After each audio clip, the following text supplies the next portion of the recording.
This episode is brought to you by Prize Picks. Whether you're starting a new routine or making picks for the first time, trying something new can be hard, but in life and on Prize Picks, it always feels good to be right. With the high-pressure playoff matchups every weekend and elite hoops action every night, the action never stops on Prize Picks. Let's take control. Football season is winding down, but the fun on Prize Picks is just getting started. Playoff push. After this week, Drake May, all damn day, man, 90% completion, 5 touchdowns, more.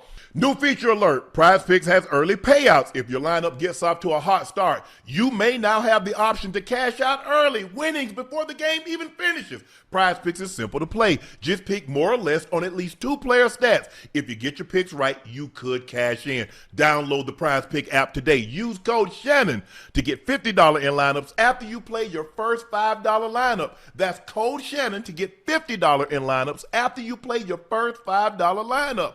Prize Picks. It's good to be right.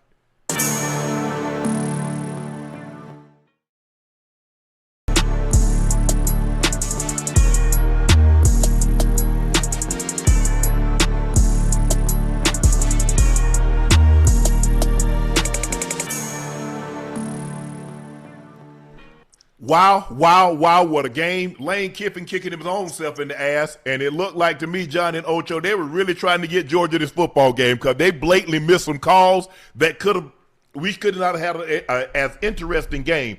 But this is the way college intended it for to be. Not the Alabama game and not the previous game with Oregon and who. But anyway, man, what a game. 39-34, the Ole Miss Rebels moves on to the semifinals. Thanks to a 39-34 victory over Georgia. Trinidad Chambliss was sensational, 30 of 46, 362, 2 touchdowns.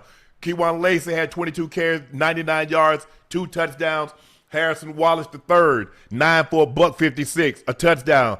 Dejon Stribling, 7 for a $122. Man, Ole Miss looked good. They looked really, really good.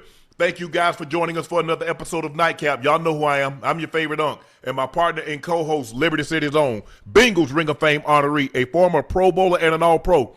He's Chad Ochocinco Johnson. And back, our college football analyst. He's back with us. It's been a while, but we're glad to have him back. Y'all know him, Heisman Trophy winning. Hey, the house that Johnny built, Texas A&M alum. Here he is, Johnny Football. Johnny Manziel, how you doing, bro? I'm doing great, boys. Happy New Year's. Happy New Year. I'm very glad thanks for joining us today. Glad to be back. Happy New Year. Please make sure y'all hit that subscribe button. Please make sure you hit the like button and do us a favor. Go subscribe to the Nightcap Podcast feed wherever you get your podcast from. We would like to thank each and every one of you for spending your precious time with us, giving us your eyes, ears, and your word of mouth. None of this at Nightcap is possible without you. So we want to thank you. Happy New Year, and in 26 and beyond, thank you for your support and your continued support. Please make sure you check out Shea by Laportier. Those looking to purchase a bottle of Shea by Laportier and you cannot find it in a state or city near you, head over to Laportier.com. We have 2 sizes now. We have the OG bottle, which is the 750. Now we also have the 375. If you cannot find it in a state or city near you, Laportier.com is your best option. It is a premium VSOP cognac, the best tasting premium VSOP cognac on the market. Don't take my word for it. Try it. You need to compare it. I need you to have a comparison to something you can compare it to. It doesn't matter the brand. Just compare it. You'll see we have the smoothest, best tasting cognac on the market. Please drink responsibly and stay safe. Check out my media company page on all of its platforms. That's Shay Media, and my clothing company 84, with 84 being spelled out. That link is pinned in the chat.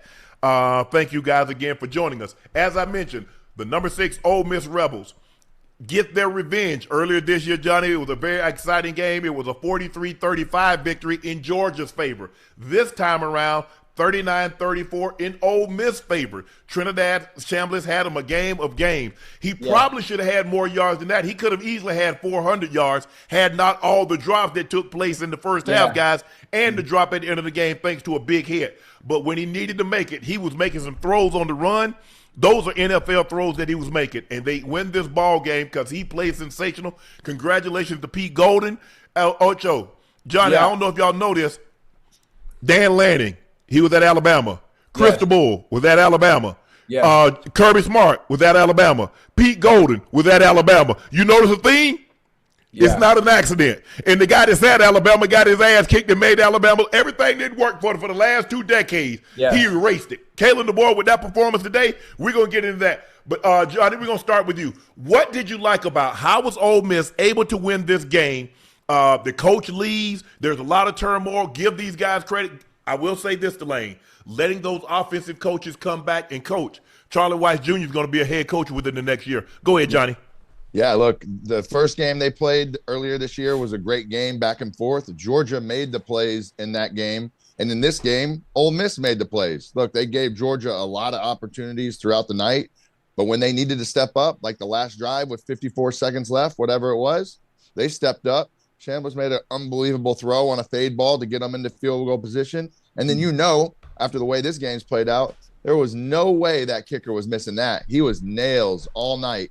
And to be honest, it shouldn't have even been that close because they should have got 3 points before half, to be honest. Yeah, right. They kind of gave that away a little bit. But look, from the second that they walked out on the field today, Ole Miss, you can tell, is playing for one another in that locker room. They're playing for their brothers. They're not playing for Lane. They're not playing for any of that. They're playing for themselves, and they got something to prove. So this is a really good Ole Miss team. They've cleaned up a lot of what they were lacking a little bit throughout the season, I think. Ocho? Yeah, I mean, listen, looking at the first half of the game, I thought Georgia was going to run away with the game. Obviously, they tried to come out the first 2 series. They tried to throw the ball. That didn't work. Ole Miss got points within those first 2 series, and then Georgia went back to what they do best, playing ball in the trenches where the game is won. When you looked at the game yesterday when Miami played, how did Miami win the game? They won the game up front. And the way Georgia played in that second quarter going into the half, I was like, oh, my goodness. Listen, they finna blow these young bulls out the water if they just keep doing that.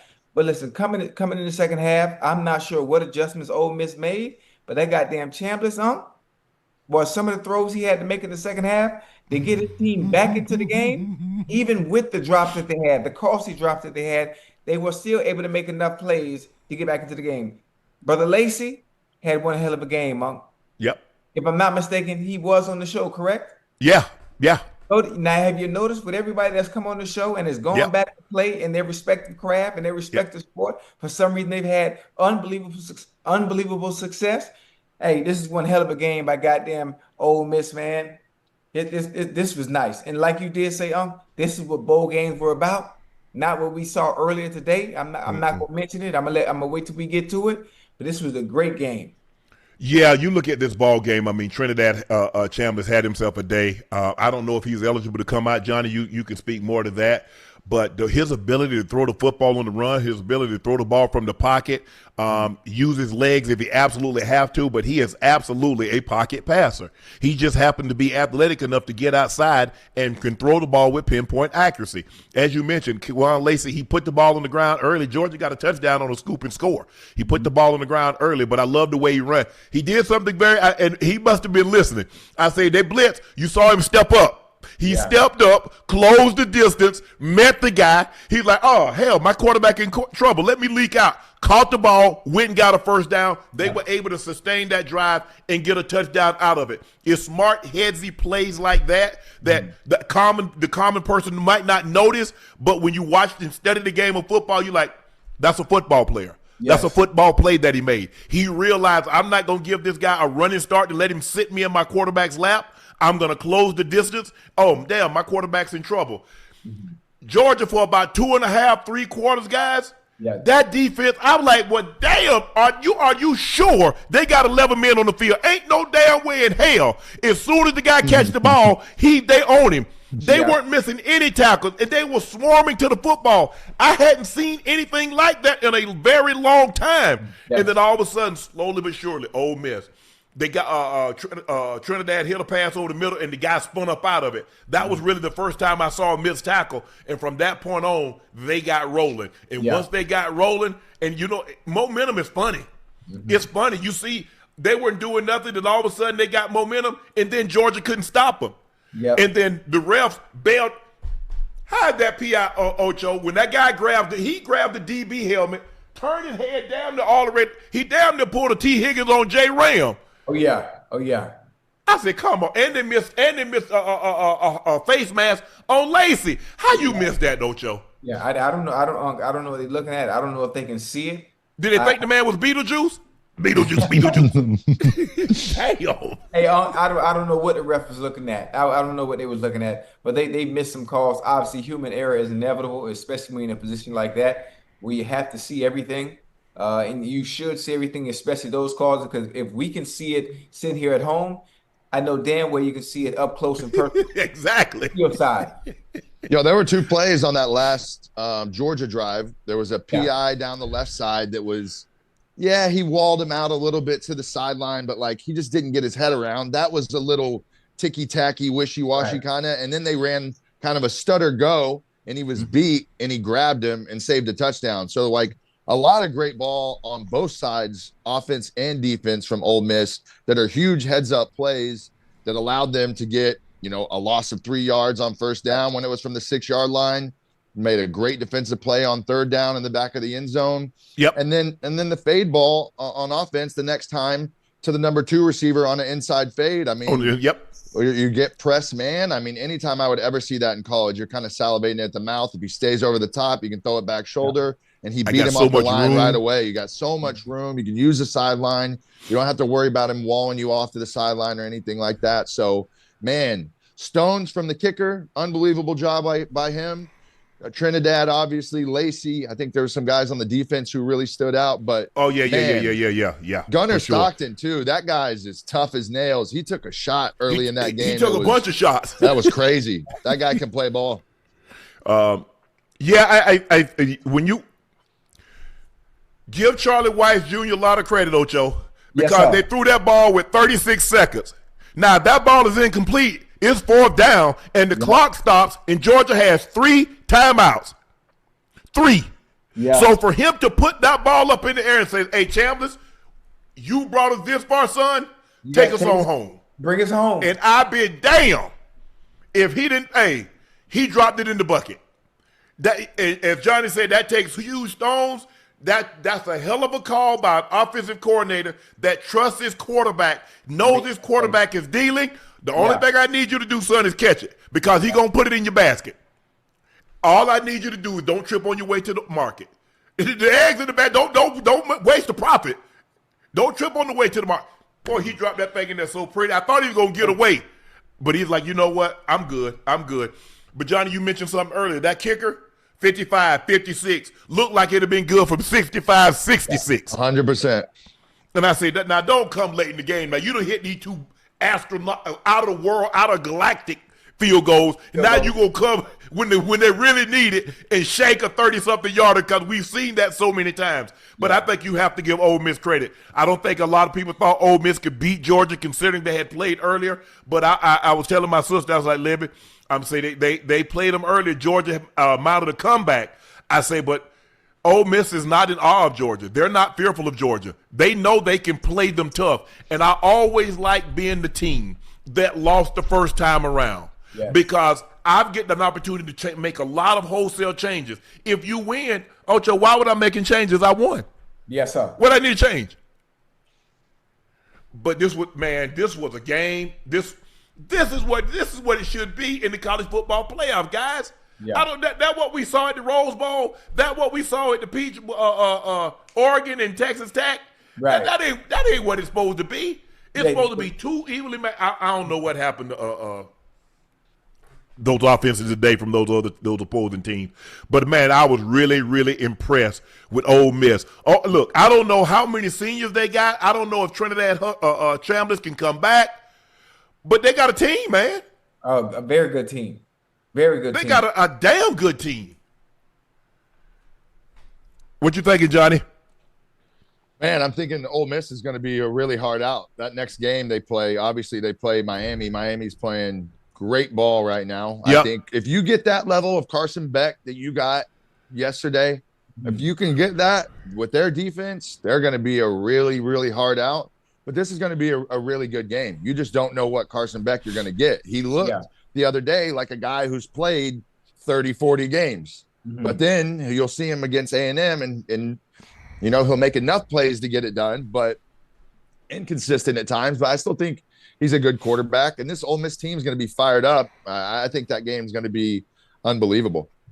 Yeah, hey, Unc, I think that game is going to be really good as well. Obviously, you know, when we watch the Hurricanes, we understand they can do some of the things that Georgia was able to do. They can stifle the run. They can get after your quarterback. They can make Chandler's uncomfortable back there. But obviously, Chandler's being somewhat of a dual threat and being he got better legs than Saying.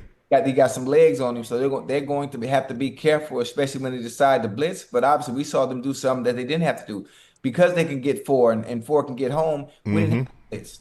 We didn't have to do that. We didn't have to put our back end in harm's way by having to bring extra help, to get home to the quarterback. So it's going to be an interesting game to see how that game plan works out and how things go when Ole Miss and Miami play. But that's going to be one hell of a game. I have one question too. Yes. And Johnny, I'm not sure. I'm sure y'all probably know. Where is that game going to be held? Well, Oregon, yeah, that's the Fiesta Bowl. Okay. So in Arizona, and the other game is in Peach Bowl. It's in Atlanta. Damn, that's a long ways away. Okay. Yeah. And the great neutralizer, it's a neutral site. Yes. Ain't nobody got no home field. Hey, how well do your fans want to see you play a bowl game? Yeah. Are you guys gonna travel? I think both these teams are going to travel like crazy. I agree. Yeah. I think they're going to flock to Phoenix. I But think look here, they're going to go to Atlanta. Ole Miss ain't nothing but a hop skip. It's about 6-hour drive from Oxford, Mississippi, to Atlanta. They go to flood. They go to boy. Wait, hey, no, they're not. They're in Phoenix. They're in Phoenix. Oregon and what you call them goes to Indiana. Oregon and Indiana is in the Peach Bowl. Oregon and Indiana is in the Peach Bowl. That's a long way for Oregon to travel. It is. Yo, I think Indiana is not that far from Indiana. I mean, it's far, but it's not as far as it is from Oregon. Way over there to way over here. But I think these are going to be some. They're going to be some very good games. Oregon and Indiana, they're familiar with each other. Same conference, Big Ten. They know each other. Very familiar with each other. So that's going to be interesting. But I was very, very impressed with Ole Miss because I was worried at first, guys, because they're moving the ball up and down the field and they're kicking field goals. I'm like, bro, y'all got to punch this thing in. Damn, these field goals. Yeah. And then they scored a touchdown and they don't get the 2-point conversion. I was like, But this was a game. This is what I got. Nate Frazier. He got nicked in this game. Ocho. He ran the ball extremely hard. 15 carries, 86 yards. Maybe they should have leaned on the little running game a little bit more because once they kind of got that going in the fourth, it kind of opened up the passing game. But Chambliss, his ability to get outside, Ocho, and throw the ball over the top, that's what was most impressive for me tonight. I think that was really the difference in the ball game. Georgia has outstanding speed at all 3 levels. Yeah. His ability to race them to a point outside and still be able to throw the ball with marksman accuracy over the top was extremely impressive today. And they won this ball game. Oh, man, I can imagine what it's like at Oxford. I know they're going crazy. They probably saying, Lane, who? We ain't missing.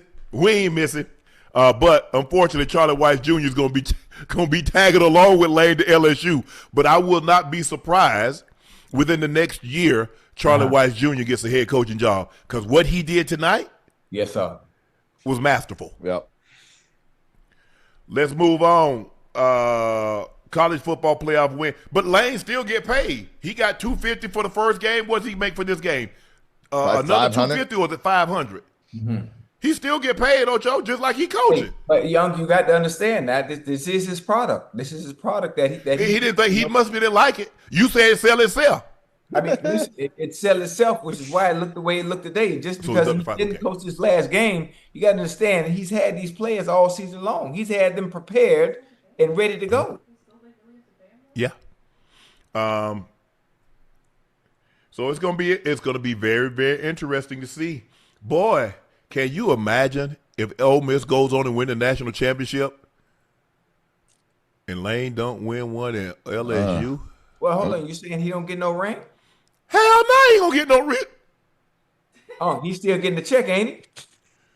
How much you want to bet he don't get a ring? How much you want to make a bet he does? I bet it.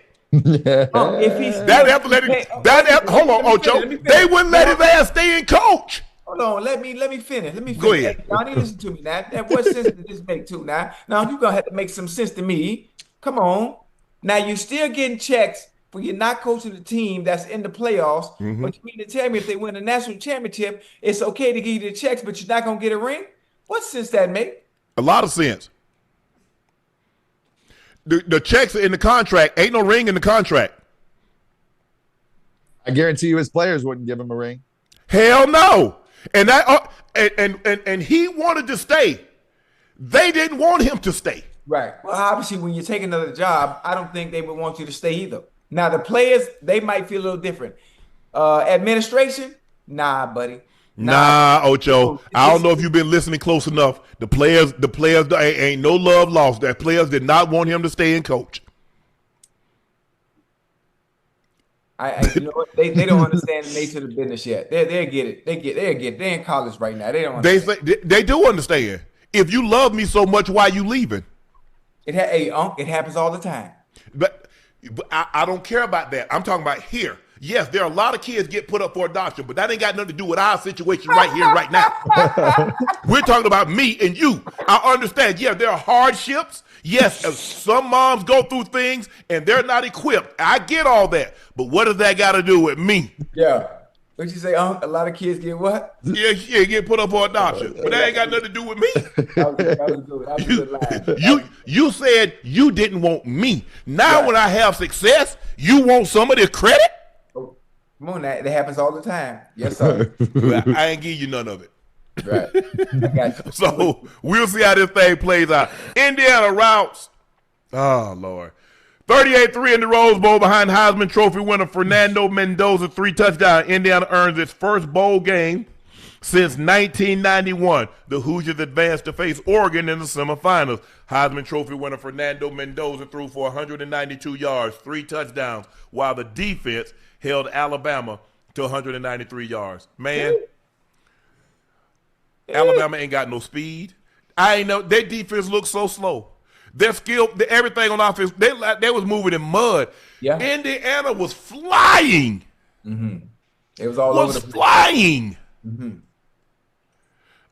And Johnny, take off. What'd you see? Man, this is kind of the same Alabama team we've seen all year. I mean, at times they've looked good, but they had to fight and claw to win the Iron Bowl. They had times throughout the season where they looked terrible. This is still a team that lost to Florida State to open the season. Just a very inconsistent team. I think Ty Simpson at times throughout this year, we've praised on this show. We praised his play. We praised his poise at times, making big throws. That wasn't the same guy today. And you got to give a lot of credit to Cignetti, the way he has Indiana playing, a lot of heart flying around the field. They're determined. They're focused. Obviously, Mendoza has to feel extremely confident with the way that he's playing football right now. You knock off Ohio State, you go and smack Alabama. You're just looking at this situation like next up. They almost seem to me like a little bit of team of fate, of destiny, to do something for them in their program that hasn't been done ever. And I think everybody in that locker room is bought in.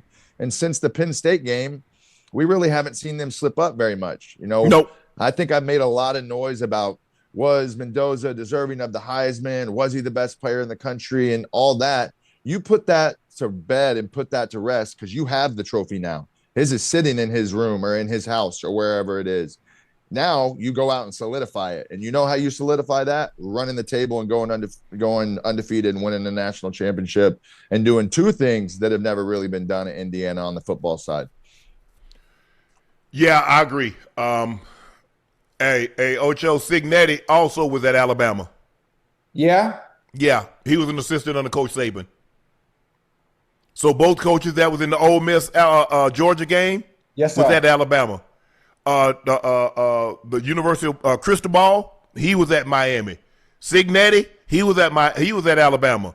Dan Lanning, he's at Alabama. Right. Ain't an accident. It's not an accident. What'd you see in this game, Ocho? Alabama looked awful. Other than they looked awful, Yeah. what did you see? I mean, listen, The game was one up front. Defense, huh? Defense. Indiana, they all over the place. Made Ty Simpson uncomfortable all goddamn day long. I'm not sure if Indiana's defense and offense is moving that fast or just Alabama's offense and defensive players were just that slow. Yeah. Obviously, you can see the skilled players, they weren't effective. And almost to a point, it's like, is Alabama, did they really belong here? Did they really belong in the playoffs to begin with the way they look tonight? I mean, earlier today. Obviously, I understand Indiana hasn't lost all season long. They look really good all season long, and they played up the par and put everybody else on notice that we are serious. What you saw last year from us, we are the real deal. What you saw from us during the regular season, yes, that is us, and we can play with the best. And they proved today in a thrashing of Alabama. It was a lopsided game, It was a lopsided game to the point where I was like, why is Alabama even out here in the goddamn playoffs to begin with? I agree. I can't recall, and I've been watching Alabama a long time. I remember when Coach Bryant actually coached Alabama. So that's how far I've been watching Alabama. Yeah. And I told y'all earlier this year, I've never seen an Alabama team look like this team. They're big. They're slow. Yeah. They're slow. Alabama, I mean, their defense, there's nothing. When you there used to be things. There are things that you could look at Alabama and says, okay, they're special. You look at their offensive line and defensive line. They would used to be littered with first-round pick, special. Mm-hmm. You look at their wide receiver groups, special. You look at their DVs, special. You look at their linebacker, special. You tell me one thing that's special about Alabama, offense, defense, or special teams. Tell me one thing, chat, that you guys have seen all year long that says, okay, that's a special player. Mm-hmm. That's a special unit. Nothing. Nothing jumps out at you. Absolutely nothing. Boy, they got Alabama fans, the alumni and boosters probably said that we sure wish you'd have took that job at Michigan and leave us the hell alone. Yeah. Damn. It was bad. It was bad. And I think the thing is maybe people like, well, man, them days. No, it's not. That's Alabama. Those days are never over. Yeah. It's just like Michigan. It's just like Ohio State. There's still a standard. They're not going to settle because Coach Saban's not there or Coach Bryant's not there. Go ahead. Hey, Uncle Johnny, you know, we talk about the standard, about Alabama having a standard. When Coach Saban coached there, well, obviously when Coach Saban coached there, NIL wasn't active. Everyone wanted to go to Alabama. The players, think about all the receivers. At one point, they were receiver university, huh?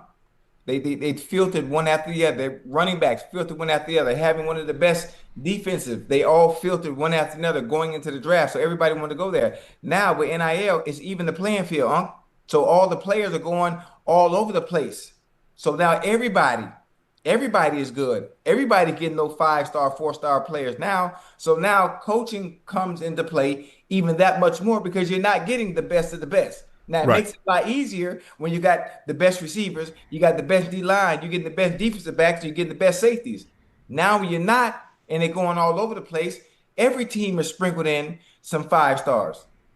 So now other factors come into play when it comes time to playing and competing. I guess you already looked at Ohio State when they had the Bosa brothers, when they had Chase Young, and they had all those guys. It wasn't no NIL. When they had Zeke Elliott. When they had Vernon Golster and Denzel Ward, it wasn't when they had Denzel Ward. And what's the one they got? He went to Detroit. What's the DB? Huh? Trevon Arnold? No. He was from Ohio State. Jeff Okudah.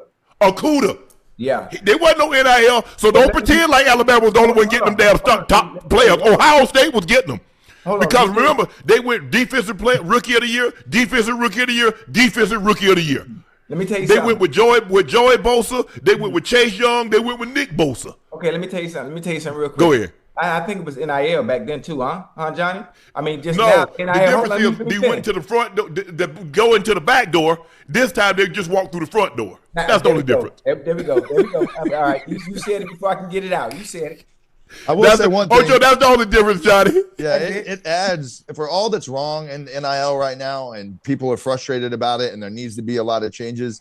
the one thing that it has done is create parity in different teams getting into the Yep. playoff. Absolutely. Which is what we wanted. We were tired of seeing the same teams in every year, Yep. same national championships, same matchups. So Georgia, for all that it's Alabama, done bad- Georgia, Alabama, Clemson. Alabama, same thing. So it has added to where the talent pool is definitely spread out. Now, do the players have too much power now to do whatever they want? And I saw, I think Sark saying this the other day. He's like, we're dealing with kids who are leaving, before the bowl game or whatever, and we go and talk to their agent, and their agent may be their roommate sitting down on the couch with them.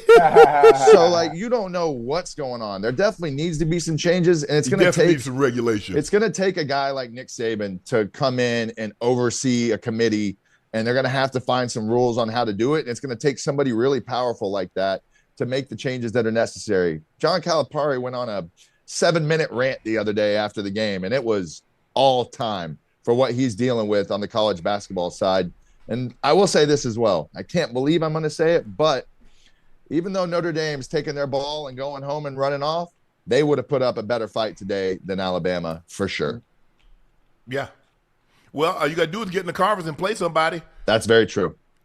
you just got to play somebody. I think that with the NIL, it just goes to show you can get good in a hurry. Now, It's not so much the NIL but you got to spend the money on the right places. It's all about location, location, location. Just because you open up a restaurant, it can be great food, but if it's out in the middle of nowhere, ain't nobody traveling way, way out there. You got to have, you want foot traffic. You want people, let's try this place. You get the right, you see what happened with Texas Tech. You got to have a quarterback. They got Mendoza. Indiana got Mendoza. Yeah. Ole Miss got Chambliss. Mm-hmm. Miami got Beck. Mm-hmm. Yep. Didn't Oregon's guy transfer too? I think so. I think Oregon's got a transfer also. But you can get good in a hurry. Yes, sir. If you get the right people. It's just everybody think, well, hey, he transferred from UCLA. Okay. So, you see? Yeah, quick. I mean, look, what do you think Lane Kiffin's going to do next year when he gets to LSU? You think he's not going to poach a quarterback from somewhere first and foremost? Yeah, absolutely. I guarantee you what he's doing right now. Johnny, it's they're about to do away with spring ball because all guys are doing in spring ball is getting their tape, cutting it up, and sending it out. Say, okay, what you got for me? So pretty soon, it ain't gonna be no spring ball like you and I had in the spring. I see you come summer. Don't even worry about it. That's where you make a lot of your development, though. I mean, that's where you grow a lot as a football player. Is that time from January to May? Those are some of your biggest gains in the weight room and your technique and what you do. I know for me, from first year to second year, I had my biggest growth from that offseason and spring ball and getting more comfortable in the offense and more camaraderie with your guys. So, I think it just takes, your development back a little bit because you're playing the business. And that's what's changed so much about college football is that you better go get this bread because you're not guaranteed it at the next level. So you may as well stick around in college for as long as you can, get your bag up, get a good financial advisor, and save your chicken for sure. But see, that's the thing, Johnny. You see how you say you made yours from February to May. Somebody else would have came in and said, oh, he did make some development. We got $3 million for him. And then bye-bye, Johnny. See? So that's why they do it away with spring ball. Because I agree with you. I got so much better from that time I got an opportunity to hit the waves and got an opportunity to really work on what I needed to work on, Ocho, getting out there every day, competing. And I could feel like, man, I'm getting better and getting better and getting better. But you get these guys, Ocho, they getting better and better, and they say, get me a little cut up, and they send their practice tape off. Oh, that kid worth $7. Oh, he gonna start for us. That's $750. That's $1 million. They already talking about top quarterbacks going for $3.5 to $5 million. Ocho, 19-year-old, 20-year-old, $3.5 to $5 million. Yeah, hey, absolutely. And when you think about it too, hey, Johnny, the fact that these quarterbacks that they're not proven to a point where they're going to come to your program and make that much of a significant difference, and they're getting that kind of money. So the pressure's on them. Once they get the money and, I'm a 4-star, I'm a 5-star, based on where you come from, based on what you did in high school, and you come to these huge entities and organizations, and they put all that pressure on you. Well, hell, we paying you that kind of money. You got to come in and make a difference right away. Yeah, I mean, look at Carson Beck. Right away. Look at Carson Beck. For example, not to mention just the money that you're making, right? He's in Florida. He's not paying state income tax. He's seeing a lot of that bread. On top of that, there ain't no way he's paying for a car. And I see him in the cluster at Live. He ain't paying for no bottles. He going out for free. Everything else, you're walking in, alumni sees you at dinner. I went to dinner with Diego Pavia this year. I looked, it was like a $1,500, $2,000 bill. He ain't paid none of that. So the perks you're getting on top of the money you're getting, if you're really smart about it, you can leave college. If you're a guy like that, after 3 years, you can have $12, $14 million cash all day. Yeah. But but that's the thing. That's what you need to have happen, guys. And I don't begrudge the guys. The only thing, and if you look at it now, Johnny and Ocho, teams are really not going after the high school guys like they once did. They want a guy that's already established. He already knows the college routine. He knows he has study hall. He knows he has, weightlifting and things of that nature. So he's already abreast of the college experience. As opposed to getting somebody in that doesn't really understand college. You hope they figure it out. They're mature enough. But let me get somebody that's already gone through this. $3 to $5 million. The top receiver going to go to one, probably somewhere between $750 and $2 million, maybe even $3 million. Man, hey, I ain't got no problem with it. But you see what's going to happen, Ocho, is just kind of a very similar situation to like the Georgia kid. He got the money and then left. Georgia's suing him. Hey, Unc, when it comes to that situation, Unc and Johnny, with Georgia suing him for actually leaving because he got the money and decided to leave, who's going to win that? We don't know. That's why they go in the court. Somebody will set a precedent for it, and it'll kind of go off of that moving forward. But let's listen to this. For single sport recordings, more than 3,300 plus college football players had entered the portal by day 2 of the 2025 window. That kills high school kids. That kills these guys who are the guys like me, really, the 3-star guys who are, man, I waited a long time to get my Texas A&M offer. I had to wait for a lot of people to turn that down. I would have never got that offer living in this day and age. I would have been going to Rice or Sam Houston. And played 1 year there, and then guess what? Then it came back and dumped the bag in your lap, and you'd have been in Texas A&M. And then I would have been somewhere else the next year, and then somewhere else my senior year too. It's like one of these smart kids, one of these computer analysts, one of these coders and things like that. MIT graduates, Apple. You got Microsoft. You got all these companies. What you got for your boy? They dumping the bag out on you now. It's crazy to see. I went to the Texas A&M game this year, and I was around a lot of, our bigger boosters, and we're sitting there talking a little bit like during halftime, and they're telling me like, "Oh, watching our season develop with how much money we've invested into this team," they're like, "We're a nervous wreck watching these games." Like they have a lot of their money on the line on these guys every single week, every single year. This isn't a couple $1 million we're talking about. This is tens of millions of dollars that one individual at one school can have. And unless you're sitting in that $5, $10, $20 billion range, like somebody like at Michigan, you got to look back. Michigan, regretting what like Larry Ellison that's worth $250 billion. Crazy. He that doesn't even make him flinch. But you got guys that maybe got about $500-600 million, and you're dumping about 40, 50, 60, 100, and that's a different level of nervous. So, it is crazy, the world that we live in. I mean, sometimes it goes good, like a Miami Carson Beck situation. That's the reason they're allowed to be in this round of the playoffs. And then you have a situation where you're Bryce Underwood and you get smoked by 20 points in your bowl game against Texas, and I think he'll be good. I think if they give him time to develop, he'll be okay. But it's a lot of pressure what you have on you right away with the kind of money that you're getting. And they gave him a crazy deal coming out of high school. What, $12 million? $13 million for 4 years? Yeah. And I think when you look at this 35-point defeat is the most lopsided postseason Alabama loss in history, which was previously a 32-point loss, Nebraska in the 1972 Orange Bowl. That's when they have many think that's considered the greatest football team with the Heisman Trophy winner Johnny Rodgers. Yeah. That's what I mean. This is crazy.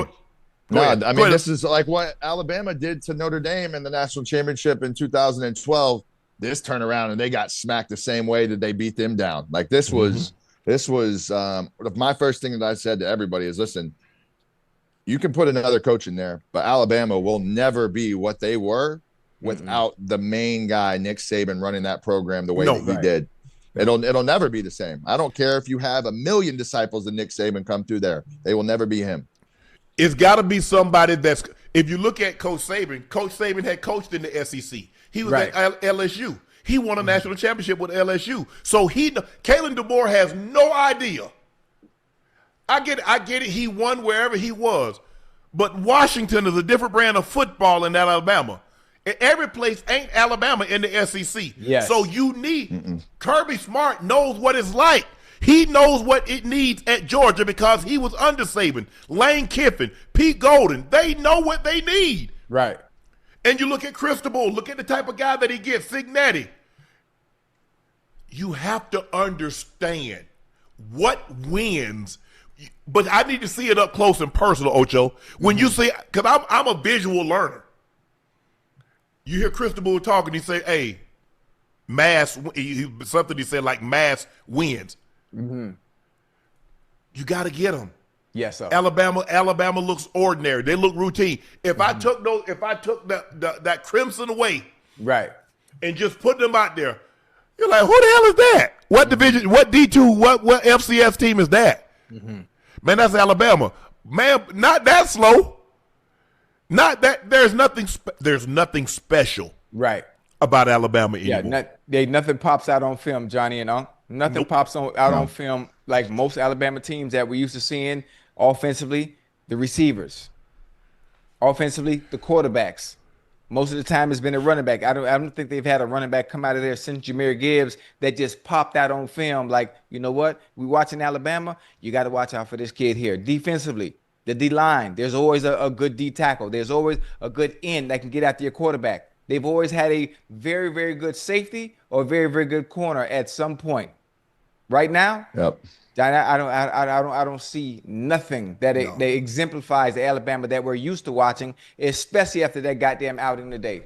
I still got faith in Ryan Williams. Embarrassing. I still got faith in Ryan Williams that this is a sophomore slump. He made a couple of tough catches today. Yeah. But, they don't have no Quentin Williams. They don't have no Deron Payne. They don't have no Jonathan Allens. They don't have no Barmores. They don't have that. There ain't no Pat Surtains. No CJ Mosleys. No. There aren't any Coops. Right. There aren't any Ridleys. There are no Julios. There are no Devontae Smith. There's no Ruggs. There's no Jalen Waddles. There aren't any of them, Ocho. No. They're not. Fernando Mendoza's season in Indiana, first ever #1 ranking, first Big Ten title since 1967, first undefeated season in 80 season, first Hoosier to win the Davy O'Brien Award, first Indiana Heisman Trophy winner, and now the first ever playoff college victory. Mendoza, he ain't gonna ever have to pay for nothing in Indiana. Nah. he ain't gonna ever he's Herschel.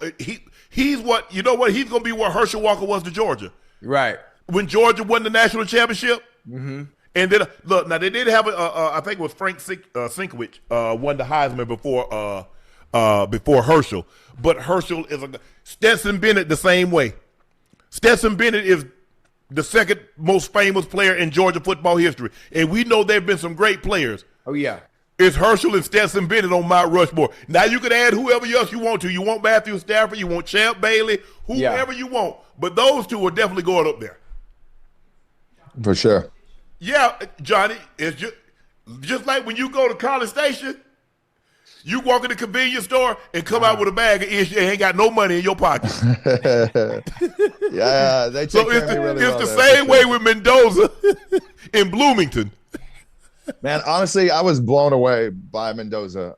Just being around him, I talked to him a little bit on Instagram throughout this year, but had never really spent much time around him in person. I know everybody's got their opinion of him, but for me, I walked into the Heisman thinking one way, and just spending time around him, his brother, his family. Man, I was blown away with the way he carries himself, with how he is. He's a very, football loving, focused, determined, solid individual. Like, that's all I got to say about Mendoza. The kid has been impressive in every interview that he's done. He may not be everybody's cup of tea, but if you're looking at it in the way that, guys who love the game and enjoy football and being out there. Yeah. I mean, he's one of those dudes for sure. And he's putting on, this resume and what he's done this year is solid. I mean, what else can you say about it? He's balling. I think the thing is, Johnny, when you look at him, he doesn't have the biggest arm. He doesn't have Cam Newton size. He doesn't have your or Lamar Jackson elusiveness. It's like you just look at him, you're like, he wasn't a Heisman with those stats? Like, but when you watch him play, oh yeah, you watch his ball placement. Yes, sir.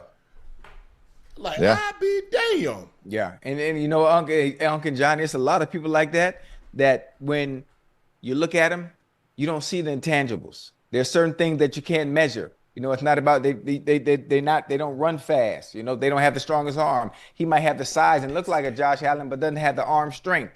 Or he doesn't have the dual threat of the legs of a Josh Allen, even though he has somewhat close to almost like the build of him. But then when it comes time you turn on the film and it's time to play football, he's ready for that. He's ready for that. Oh, he's definitely ready for that. Yeah. Oregon swarmed Texas Tech from the start to finish in the Orange Bowl and won 23-0, forcing 4 turnovers while racking up 4 sacks, 7 tackles for losses. The first game in a shutout in school's history since the 1917 Rose Bowl against Penn. The Ducks held the Red Raiders to a season low in passing yards, 215, rushing yards, 78, first downs, 9, in the first shutout of an AP top 5 opponent since 2018. Texas Tech also had one of the top teams in the nation in turnover margin, coming in with a plus-minus 17, but finished the game -3. I don't know. Look, I understand that Texas Tech didn't score, but I'm right now, I think Alabama actually looked worse than Texas Tech. Johnny, what happened to Texas Tech? They didn't put their best player on the field on offense. He stayed on defense the whole day. That was their only chance for them to get a score today, is put that linebacker at running back or something like they did earlier in the year. Yeah. I mean, look, I will say this: over the last couple of days of these playoff games, there's been some unbelievable hitting going on the defensive side of the ball. Swarming, popping people. I've had the volume up on the TV, and I'm like, ooh, damn. They're smacking folks out here, and I think Oregon set the tone early on, kind of a slow start for them offensively, but they played really sound defense, turnovers. I mean, the turnover in the end zone, the guy caught the ball like he was so surprised the quarterback even threw it. I mean, if you're Texas Tech and you're going to drive the ball down to the 8-yard line and that's how your drive's going to end, it's just a recipe for disaster. And they gave Oregon so many chances. Oregon played really sound on the defensive side of the ball. I think all the way around, Oregon was just a better team than Texas Tech. I think Texas Tech is going to be back in this situation again because of what their conference is, because of what they're putting in the NIL, because of their coach, their AD. They have good pieces in place, so they'll be back. But Oregon looked like a Dan Lanning Oregon team that was prepared, well coached, offense. They made enough plays, quarterback made enough plays. And they just swarmed Texas Tech from start to finish. But some of those interceptions, I'm like, bro, where are you throwing? You thought that was gonna be completed? You really thought that? The fade was bad. That was double covered, underthrown. It wasn't even. I wasn't even close. Dante Moore, 26 of 33, 234. 0 touchdowns, 1 interception. They ran the ball. They ran the ball 47 times for 67 yards. They had 300 yards, 309 yards. 309 yards, and they pitched a shutout. I mean, Yeah, that has to change next week for them. Absolutely. Oh yeah. Boy, look here. If they play like that, if they play like they played against Texas Tech, Indiana will beat them like they beat Alabama. They beat Alabama. Absolutely. I agree. Indiana got. I mean, I've watched them as it got closer to the end. I started watching Indiana. Obviously, I watched them in the Big Ten championship. They got SEC speed. Well, let me take that back. They got Georgia speed, not Alabama speed. Their defense was flying. I was like, damn, I thought Texas Tech was supposed to be pretty good. I was like, well, damn. Yeah, they weren't it today. I think you look at Texas Tech season, they had, wins where they had to go out and get it. I think the Big 12 title game versus BYU. But, I mean, they really didn't play too tough of a schedule this year, if we're being honest. Like, Arkansas, Pine Bluff, Kent, Oregon State. They played Utah, Houston, Kansas, Arizona State. They lose. Oklahoma State, Kansas State, BYU, UCF. Like, what are we talking about? That ain't like a run of the gauntlet. Like they really, I think BYU was a decent team and obviously one that almost got into the playoff, but not a crazy schedule from them this year. And when they finally got tested in a real game, they just got beat, from start to finish. Yeah. Or I think what it looked like to me, Johnny. It looked like the coach. They called the game plan like, look, if they don't get pick sixes or scooping scores, they can't beat us. Yeah, let's you not lose do the turnover anything. battle by 4 too. Right? You're going to lose the turnover battle by 3. Your chances of winning that game already go down astronomically. So, yeah, you're exactly right. So there's like, nah, we don't need to do anything special. We don't need to try to do anything out of the ordinary because this team can't move the ball consistently. And unless something unforeseen, they block a kick, they get a scoop and score, they get a pick six, they can't. Because think about it, Oregon ran the ball 47 times for 67 yards. That's not even 2 yards a carry. That's 1.5 yards a carry. Hey, and at some point you have to abandon things that aren't working. At some point you have to abandon things that aren't working and make adjustments in game and go to something else. Well, Oregon didn't have to go to anything else because Texas Tech couldn't put him under the gun. Because Texas Tech could, but you're not going to be able to pull that shit off against goddamn Indiana. Absolutely not. That definitely ain't finna happen. Absolutely not. Johnny, we're going to get you out of here on this one. Teams that make the college football playoff semifinals earn $14 million for their conference. The ACC is giving the entire $14 million to Miami per front office sports. Johnny, what do you think about that? I mean, I think it's great for Miami. Obviously, I think something happened at the end of the season where the ACC kind of maybe trashed Miami or something a little bit. So maybe this is them giving them their little lick back, being like, "Yo, we apologize. Let's keep everything smooth." But listen, that team, Miami, is propping up the whole conference right now for them. Yes, they're putting on for the whole conference. They're making that whole conference look good. Mm-hmm. So I think it's awesome. What a great gesture. I mean, I don't really know what $14 million does for a school anymore at this point, but NIL, it helps with NIL. They'll probably grab a couple players for them a little bit, a handful of players. But look, Miami's rolling. I'm excited about, obviously the matchup that they have next. Ole Miss, that's going to be an unbelievable game. Yes. Going back to the, Indiana, Oregon thing, they've already played each other. Indiana wins by 10. But like we were saying earlier, it's really hard to go and beat a team twice. And in that game, Oregon only rushed for 2.7 yards a carry in that game. So they didn't really run it very well on them again. I just think Indiana is a different beast. They're a different outlier. They're a team that's going to be well prepared and ready to, correct on the mistakes that they had the first time. Oregon's going to have to play their best game to beat them. And Indiana can, they can still win that game with making some mistakes, I feel like. And then, man, in the Miami side, Bain is an unbelievable player on the defensive end. Yep. I know Ole Miss Crazy. has seen guys like that throughout the SEC, but he is a special talent, one that is for sure going to wreak havoc in that game, cause a lot of problems. Listen, I can't believe saying through that bubble the other day, and they just Pickett take it to the house. Like their defense. Ocho, you want to talk about the block that didn't happen? What happened, Ocho? Oh, you got to initiate contact right away. Who did initiate contact, Ocho? Receiver.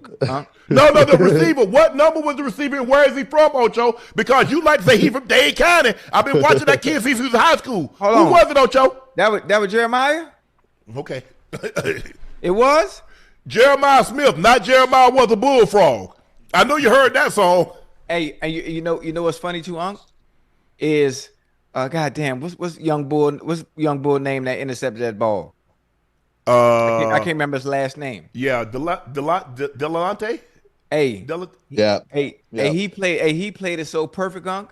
He was inching himself inside, looking at the ball, waiting on the snap. You can't let him go inside, Ocho. You got to make him bubble. Yeah. You got to make him bubble. When you run the rub rod, Johnny, what you always teach him? Make him go over the top. You got to go over the top. You can't let him come underneath, Ocho. That's the quickest way to it. The motion messed him up a little bit. He was looking at the motion a little bit. He's got to keep his eyes on that receiver, and his first step's got to be inside. He took almost like a false step, and the motion he was looking at. Stepped up on himself. That time, it was too late. It was too late. But listen, that's what you call film study, Unc. That's what you call when you watch Asante Samuels play football, when you watch Ed Reed play football, and you're trying to figure out how the hell they knew it was coming. That's watching film and knowing based on alignment, based on what you're doing, based on formation. Okay, I saw this on film. This is what's coming. That's the only way you make a play like that. You got to trust it, though, Ocho. We see a lot of times guys, they don't trust themselves. They know it coming, and they get there, and they just, no. He trusted, like you said, his film study, I trust this. Guess what? If it ain't this, if they throw the seam in behind me, they got me. Hey, what a great time to run the pump, run him out the seam. Oh, man, what? Run Jeremiah Smith on the seam. Now we got him dead to right. Right. Probably scores. And that's the thing. But on that route, you got to make that guy, because if you let him go underneath, there's no one there. He's got a free shot, and he hit it on the run, Ocho. He timed it perfect. He timed the snap count. Took the false step. He stepped up on himself because he was kind of looking. That's what you just tell him, son, if you just get a pass interference call, we'll take that. But you cannot let this guy inside. You cannot let him get a running start. Because if he can catch a look, and if you look at the way he caught it, he caught that like that's for me. Let me get that. He fumbled the ball a little bit. He really caught it, Ocho, like they were throwing it to him. Yeah, they were throwing it to him, It took him a while to spin it in his hand. When Sand caught it, he didn't catch it clean. It took him a while to get the laces. And on that, you got to get that ball out. It's right already away. To the field. It's already to the wide side of the field. It's already, you got a motion out there. It's a deeper throw. It's not an inside bubble. You got to, however, and we used to work on that all the time. Sometimes you just got to throw it down the seams. You just got to catch it and throw it. Got to get it out no matter what. All right, guys. Thank you, Johnny, for joining us. Make sure you go subscribe to Johnny's YouTube page and his podcast called Glory Days. Johnny, thanks for having you. Thanks for coming back, man. Look forward to seeing you next week with these semifinal games. I appreciate you, boys. I really needed it. It's been one of those weeks. Obviously everything that transpired. Got a chance to talk to McAfee, everybody on game day, say my piece on what really happened. For the people who were really concerned about me being sick, it looks one way, but in reality, it's another. That was a tough Christmas for the Manziel family with the sickness. Man, I'm happy to be back. You guys put a smile on my face. This is exactly what I needed for my life right now. So happy it's the holidays. Hope you guys had a great one. Great 2026. And let's go out with a bang this year. Much love, boys. Appreciate you. All right, appreciate you, Johnny, man. Have a good one, man. Yes, sir. We got love for you here at Nightcap. Always. Absolutely. Ocho, Micah was active today on Twitter. X. Defending his new teammate, Trevon Diggs. First, a Cowboy beat writer tweeted Trevon Diggs' grade per Football Focus. I don't even look at Pro Football Focus. 2020, it was 67.2. Then 21, it was 59.6. 2022, it was 66.9. And 23, it was 80.2. Only 2 games, though. 24, it was 56.6. And 25 was 56.1. Statistically, he's the worst corner in the league right now. And the tape is even worse. Maybe we owe those guys at Pro Football Focus an apology. Ocho? Yes, sir. Then Micah responded, I feel like what the point there trying to publicly disrespect someone? He's not representing the star anymore. Just give the man a farewell, wish him the best. I don't know why everything has to be negative every time the breakup happens. He's better. He's in a better situation right now. Trust me, bro, gonna be great again. Then he added, y'all want me to feel bad? Jerry Jones slandered my name to the Cowboys media and national media for months. So do I think I can react to comments if I want to? Respectfully. Ocho? Yeah, man. What you thinking? I mean, listen, Micah, at some point, he's tired of it. Obviously, when things don't work out, why is it always the media? Why not wish the players farewell? Why do you always have to bring up the negative about him on why he's gone and where he's at right now? And I don't understand. It's tasteless to me. It's classless to me. Most times when other players from other teams they get traded, they send in their farewells. They say thank you, appreciate your work. I know things didn't work out the way they should, but hey, every divorce when it comes to the Cowboys and their players, it has to be nasty. It doesn't have to be. You expect it from fans sometimes. Fans, yes.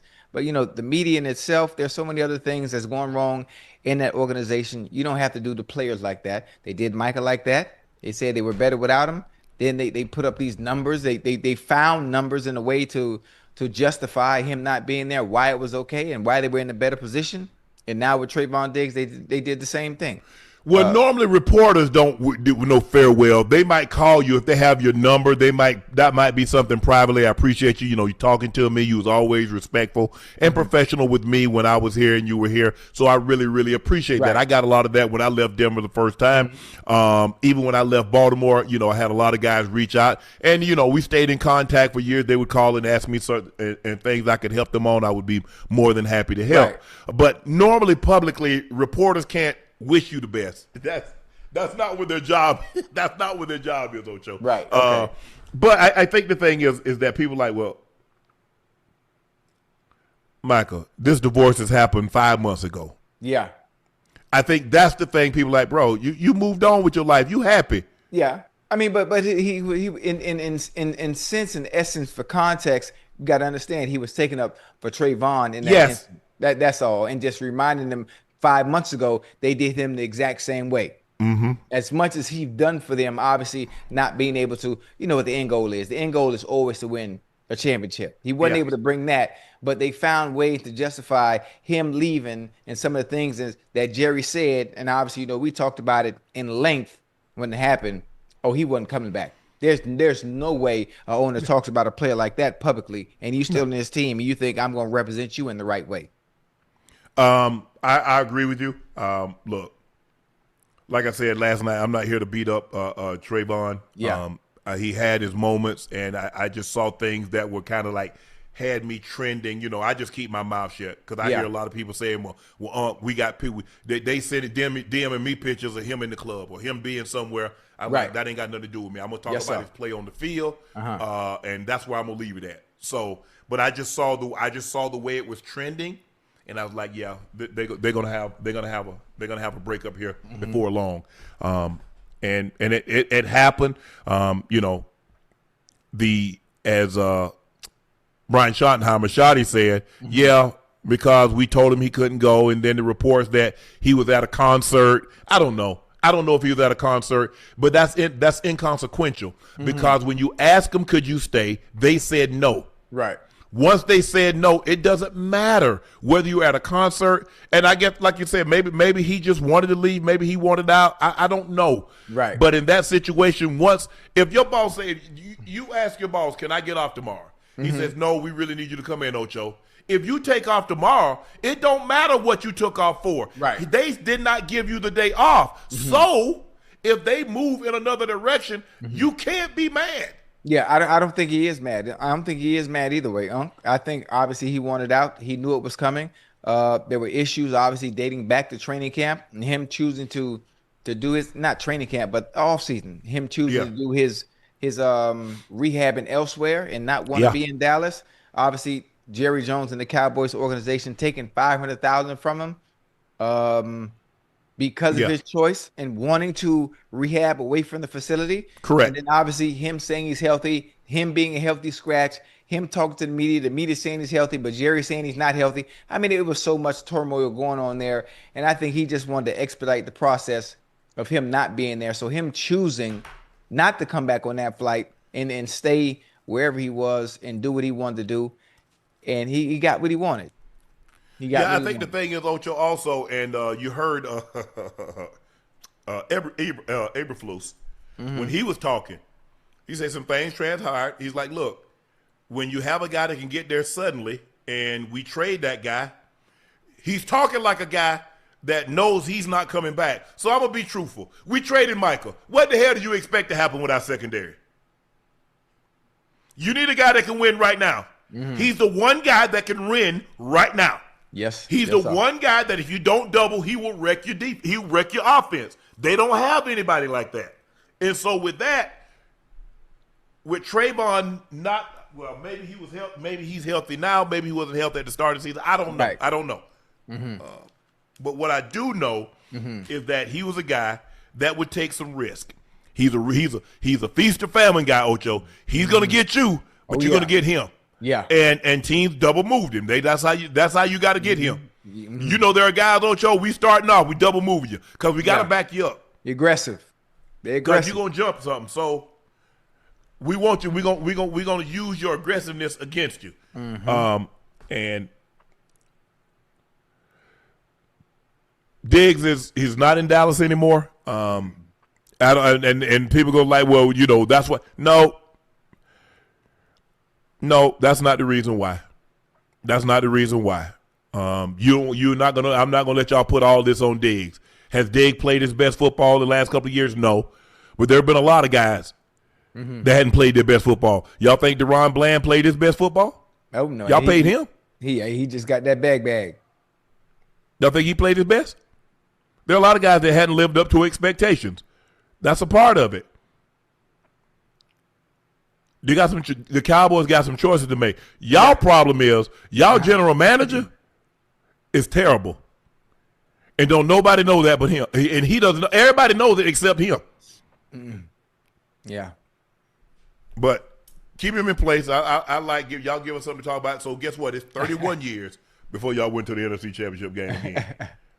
Ocho, Lamar Jackson said he's planning to play Sunday against the Steelers of the regular season finale. Lamar told the reporters 100% I'm going to be out there. While he missed Saturday's victory over Green Bay with a back contusion, he's been a field participant in practice Wednesday and Thursday. Lamar added he's planning to wear some protective padding for the back Sunday's game. Lamar also addressed some of the skepticism about his ability to play through pain. I've never quit on my team before. I've never quit on anything, to be honest with you. I don't know where the noise came from. Ocho, is this a defining moment for Lamar's legacy? Oh, defining moment? No, absolutely not. I wouldn't call it a defining moment. Obviously, legacy, it takes time to continue to build. There are going to be ups and downs when it comes to creating that said legacy that we're talking about. For Lamar Jackson, he has a very long way to go. He has a very, very long way to go. I don't like, obviously, when it comes to some of the great players, especially at the quarterback position, you're going to have times like this where there are rumblings, where you have certain people saying certain things, but you really don't understand what it is they are saying and why it's coming about you. You think about Lamar Jackson, Unc, he don't say much. Nope. He don't say much. He don't talk much. So it's hard to be able to attack some of the things and say some things that are coming out about him unless you're internally and inside that building, which is weird to me, which is why I said what I said when a certain beat reporter, whether it's a beat reporter for them or whether it's the beat reporter in Baltimore in general. Mike Preston. I think Mike Preston is he a beat or columnist? Because I think Mike Preston I think he was a beat reporter when I was there. He might be a columnist now, but okay. Yeah, I think if I'm not mistaken, I'm not sure if the Colin Cowherd. Did Cowherd have some things he might have said earlier in the week? Oh, I didn't hear. Oh, yeah, I don't. Listen, I might be wrong. They're quoting me to some things that only someone internally would know, and I could be wrong about that. But again, listen, this happens. This happens. I think Lamar's going to be fine. The rumblings, like I say it all the time, Unc, you know how this business works. Mm-hmm. Where there's smoke, there's fire. A little bit. Always. There's always a little bit of truth, you know? So he's going to be fine, whether it's in Baltimore or whether it's somewhere else, because we know, you and I both know what another team is getting. Yeah, we know for what sure. he can bring to the table. You know, he going to bring to the table, and he going to bring some motherfucking legs with him. Yeah, I don't think he's leaving Baltimore. Not no 29-year-old quarterback that's a 2-time league MVP. You ain't getting rid of that. Look, and see what happens, Ocho. I don't know if you've ever been nicked and had to leave a game, but I've been nicked and left the game. Right. And then the next week I was able to play. There are certain things that happen that you're not able to go back in. You're not able to finish the game. It's okay, it's happened. Lamar Jackson is not the first quarterback that's been knocked out of a game and hadn't been able to go back in. It happens. I don't know. Look, if you're going to say that he hadn't played up to the Lamar Jackson that we're used to seeing this year, I will concede that. But for you to question how hurt he is, Right. what has he ever done to lead you or make you want to question whether or not he's hurt? Everybody have varying levels of pain tolerance. Pain tolerance, yes. And people are like, well, shoot. Look, by the time that he shot it up, it's going to take 30 minutes to 40 minutes for the medicine to get in there. The game's over. And he might not be a guy that wants to shoot up. Everybody ain't like me. I'm shooting it up and I'm trying to go next week or whatever. That's me. Right. But I don't look at somebody because I did something and think they automatically should do something. I've never been like that. Right. I worry about me. That's all I can worry about. That's really all I'm responsible for. Was me. Right. So and I agree with Lamar. I don't know what he's done to make you question whether or not he's been hurt. Like, he ain't even really hurt with little old back. Well, I've been hitting the back before. It hurt. Just like Ty Simpson, Ocho. You see how Ty Simpson, when he coughed that ball up, I got hit in the back just like that in Kansas City. And I coughed that mofo up too. Right up. Take it. And the funny thing about it, the people that have never played sports or played anything competitive, you would have to understand if you get kneed in the back in a certain area, in a soft tissue area, and you get a goddamn back contusion, until you felt that goddamn blood harden up and it's stiffen up in that certain area, and you can't move and you can't bend, you'll never understand. You'll never understand. So I mean, listen, I had a contusion right on my thigh. Someone kneed me on my thigh, and it got to the point, where the contusion was so bad where I couldn't bend my leg. Yeah, I couldn't bend my leg. That blood settled. Bingo. I mean, so I can understand that back area. Oh my goodness, I could just imagine what young Bull was going through. Look, my thing is, and I've been abundantly clear. Y'all be honest. Has Lamar Jackson looked this year like he did last year and the previous years? Yes or no? Be honest. No, because the numbers are not the same as they were last year. Unc, was That's 41. all I'm saying. Hold on, Unc, he was 40. Hey, he was 41-5 last year, Unc. Thank you. Or take the MVP. Even if you take the seasons, he got hurt I think 2021 he missed 4 games. Missed 5 games each year, so that's 10 games. But if you go back and look at the season that he's won the MVP, and last year he could have won. Chad, don't do that. Because I'm saying he doesn't look the same this year as he has in years past. Right. That's not hating. That is factual. How many touchdowns has he passed for this year? How many interceptions does he have?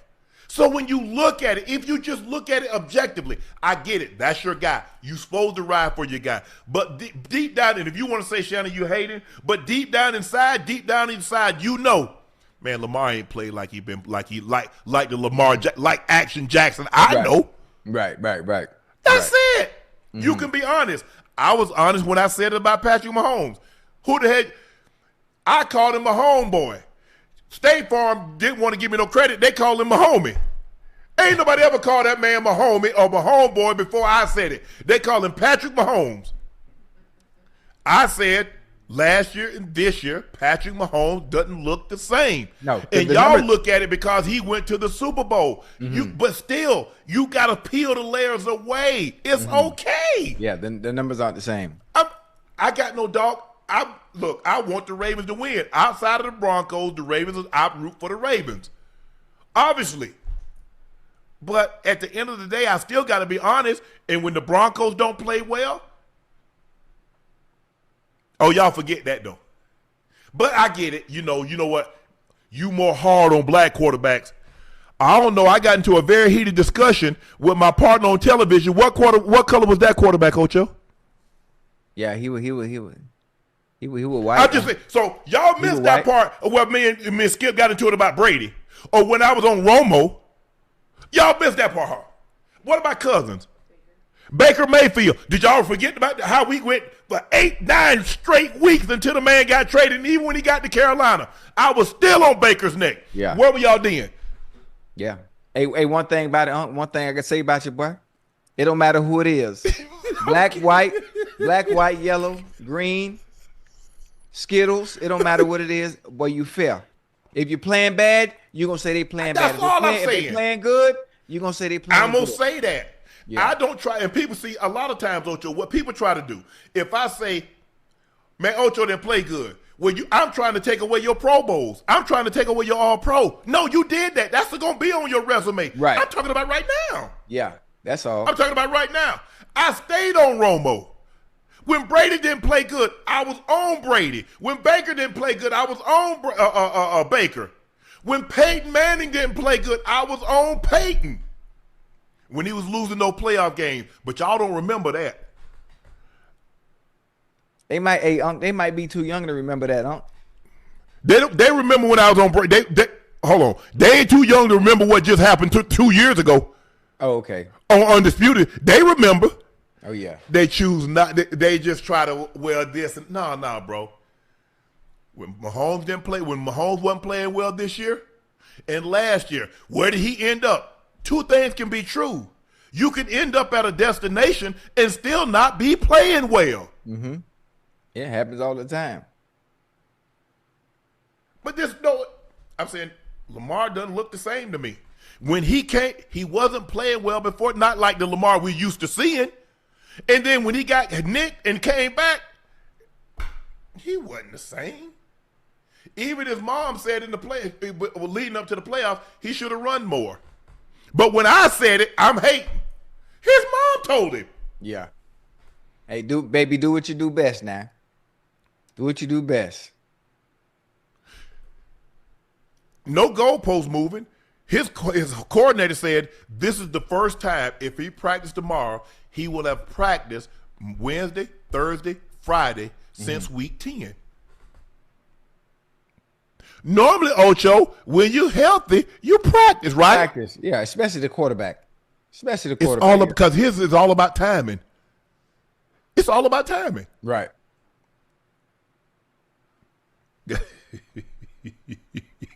Man, y'all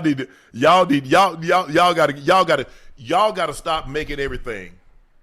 So I guess when I don't know. I need to see Orlovsky. No, I can't. He the wrong guy to ask because he's gonna support every quarterback. But I need some of these. I need some of these white guys to do what we do. When they criticize a white quarterback, I wonder if the white people come in their chat and come on their DM and say you hating. That's because I want to see. I gotta see because I know that's what we do. Yeah. I guess see. I just want to see Ocho. I just want to see for a day. God damn it. What happened? Goddamn light went out, man. Oh, I just thought you was dark skinned. Nah, Unc, man, that's not funny, man. Like, ain't nothing going right with this shit today. My camera, hey, you ain't noticed my camera went just clear not too long ago, huh? You look the same. No, earlier. You ain't notice it? Yeah, I did notice it, Ocho. I'm sorry. Okay. Yeah, I got a new camera. I got a Sony A7. A new Sony A7, then I got the new Type C, what you call it? Type C. I don't understand all this shit, but I had Dean, a friend of mine, obviously. Ash know Dean. Hey, matter of fact, Ash, thank you, Ash, because you allowed me to meet Dean. He helped me change my whole goddamn setup, so I'm finna be professional like Unc. Give me about 2 more weeks. Hey, I'm finna have my own team. It's just gonna be 2 people though.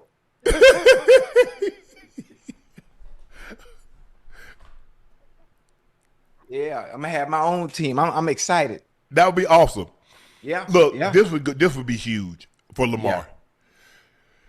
They've been down. They haven't been in first place in the division, and now all of Right. a sudden to come back and win the division, he missed Yes. the game, and that's what your quarterback's supposed to do. Yes. What does the backup supposed to do?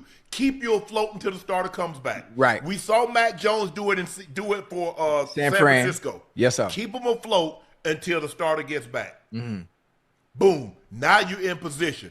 Okay, Lamar. Winner take all.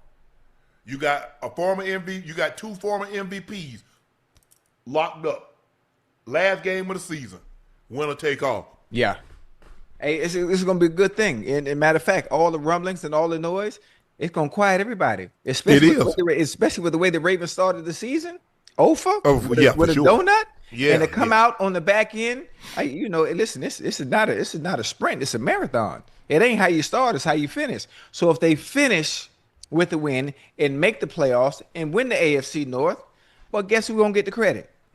The same one they've been talking about. Yes.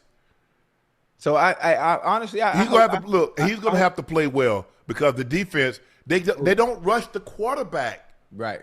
The last guy that you want to have is somebody as accurate as Aaron Rodgers that you can't get pressure on him. Oh yeah. That's the problem. But you know what? The good thing is for the Raven defense is even if you don't rush Aaron Rodgers, who the hell finna get open and catch the ball? Brother Darnell Washington is out. He hurt. Yeah, his arm is broken. DK is out. I mean, where's Calvin Austin probably is gonna be out again. So you ain't got nobody but Gainwell, Frymouth, MVS, Valdez Scantling, Adam Thielen. Okay, so now where's my offensive production gonna come from? Where my big play? Big play is my chunk plays. You mean to tell me I have to drive the ball all the way down the field, 75, 80 yards every time? It's going to be perfect because who your playmakers back there on the back end? I don't know if you noticed, but you see how they be giving up yards, that Ravens secondary? Oh, yeah. So, hey, whoever number 2 on, you getting the ball. Nate Wiggins had a bad game, huh? He had a bad season. Two games back. He's had a bad season. It was that bad all season? No, I don't really watch the Ravens. Ask the Ravens fans what they think. Hey, Ravens fans, if y'all in the chat, Nate Wiggins, it was that bad this year? Huh? What was it? Was it that bad this year? Talk to me. Talk to me nice too now. Yes.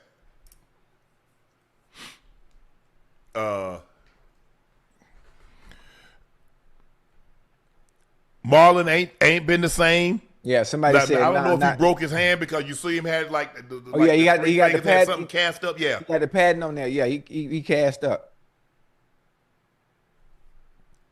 No, some people. Yeah, the chat is kind of conflicted. Most of them saying Marlon. Oh yeah, Marlon's been bad. The secondary's been bad. What is the Ravens secondary rank in pass coverage? But a lot of that is contributed to the front. Yeah, not being able to get any pressure. Not being able to get any pressure. Right. They say, yeah, Nate having a down year, but Marlon is worse. Where's the Ravens secondary? Where they in pass defense? Because I don't think they got nobody with 5 sacks. I think the person leading in sacks, he might have 6, if I'm not mistaken. Who? The DN. I can't remember his last name. I think he has 6. They're 30th in pass defense. 30th? There's only 32 teams. God damn. Okay, now that's bad. Guess who? There are 2 teams worse in pass defense, and they both of them got C's. Colts, Cowboys. Hey, I'm glad my Bengals ain't in that. You see that? You see we moving on. Y'all up. 27th. I couldn't let you get too happy. You start to celebrate too much. That don't make it no better. You like, well, we ain't 30th or worse. Ocho, the Miami Dolphins have brought in Hall of Fame quarterback ESPN analyst Troy Aikman as a consultant to advise organization on its general manager search. It's not a permanent role, but he'll be an advisor throughout the process for the Dolphins' next general manager. Miami ownership wanted outside respected perspective from someone who had a strong relationship across the league. Damn. The team that he won 3. Never mind. But Ocho, what do you like this?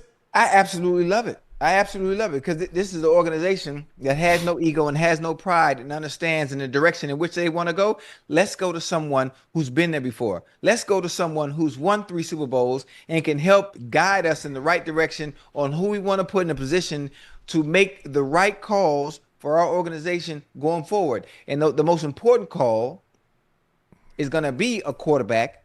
So why not get a Super Bowl winning quarterback who's been there and done that and knows the ins and outs of what we need to do?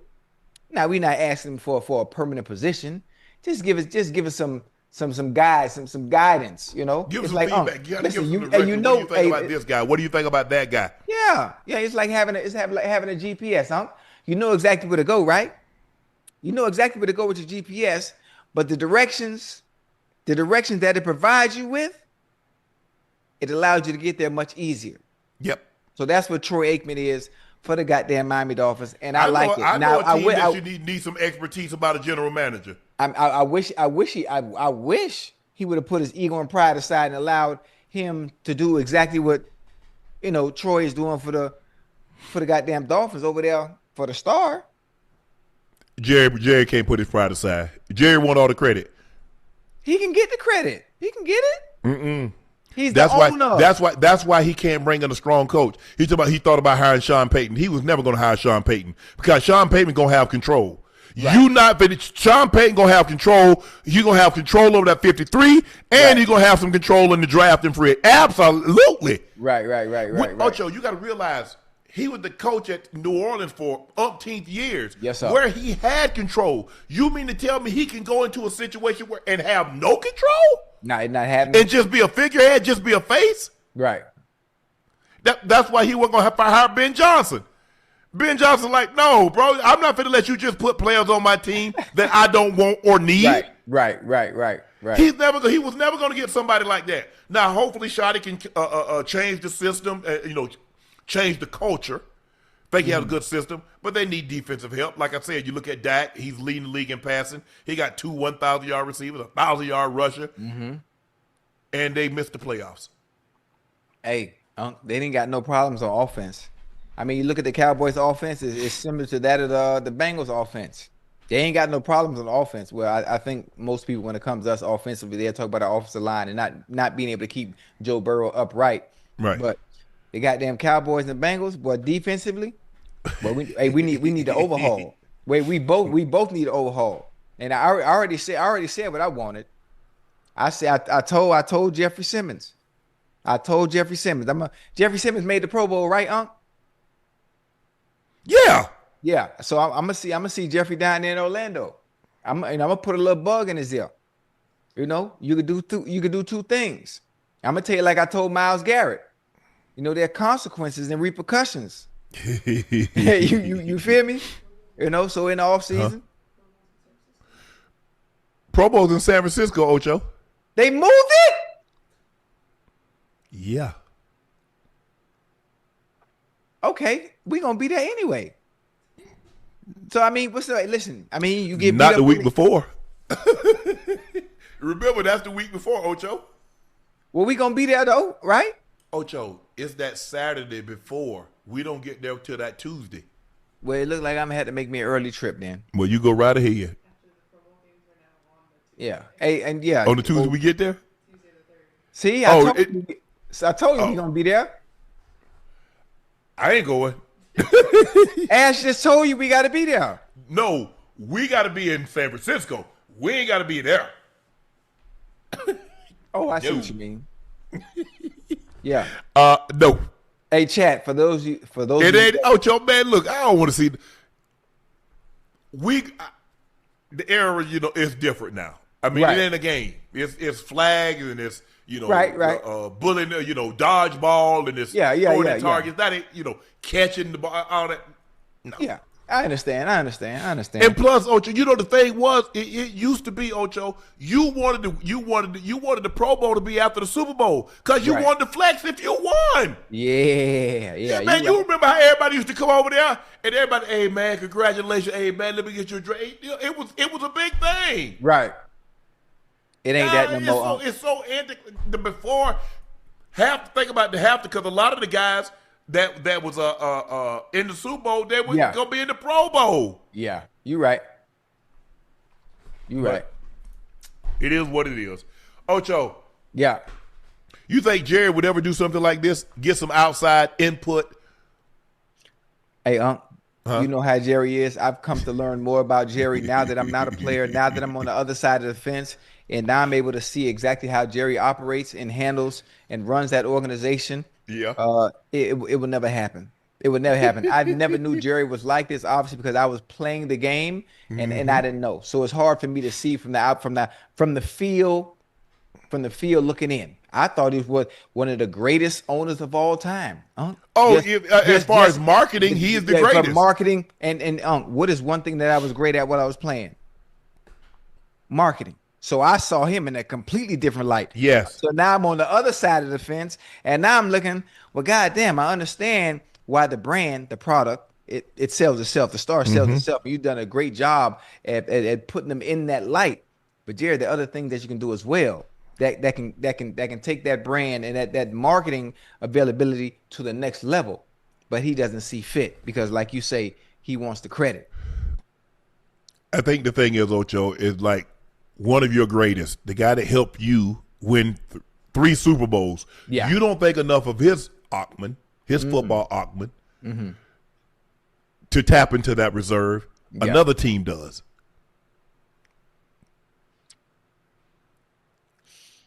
Another team. Well, maybe with him seeing another team do it, maybe he comes to his senses and says, you know what? Why don't I use Troy in that same manner as well? Or I guarantee you Troy would be 10 times better than Jerry at it. Ooh. I bet you. Now, look, Jerry ain't watching no tape. Jerry has Will McClay. And he's like, okay, these are the guys we got. These are the guys we want. And he breaks it down like that. Jerry not watching no tape. So Jerry get on there and talk about he know football. He knows from the jocks to everything. No, he doesn't. You get Jerry in front of the thing. So, okay, Jerry, what coverage are they playing? Jerry, what's this formation? You don't think Jerry could break it down like that, huh? No? After all these years? Absolutely not. 1,000% not. He wouldn't know 11 personnel, 12 personnel, 13 personnel, 21 personnel. He wouldn't know any of that. Hey, that's funny. Hey, now 2 by 2, 3 by 1, none of that. No, absolutely not. Now I'm sitting here trying to picture it too. Jerry Jones being able to break down film the same way, like a Troy Aikman, like or like a Aikman, coach, or like a John Gruden. You know how John Gruden break that thing down?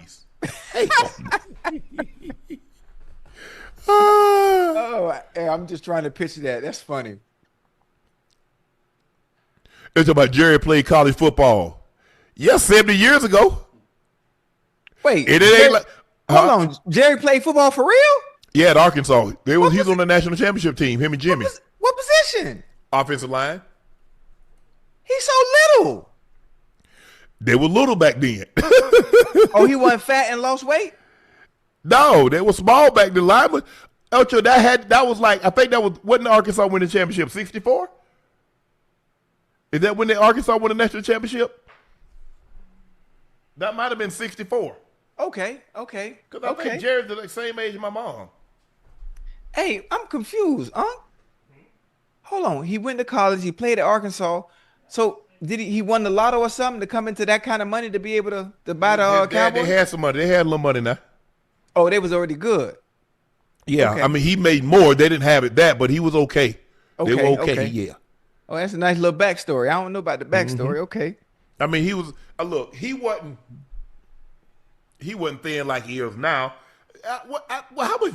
Jerry probably weighed 200 pounds, 210.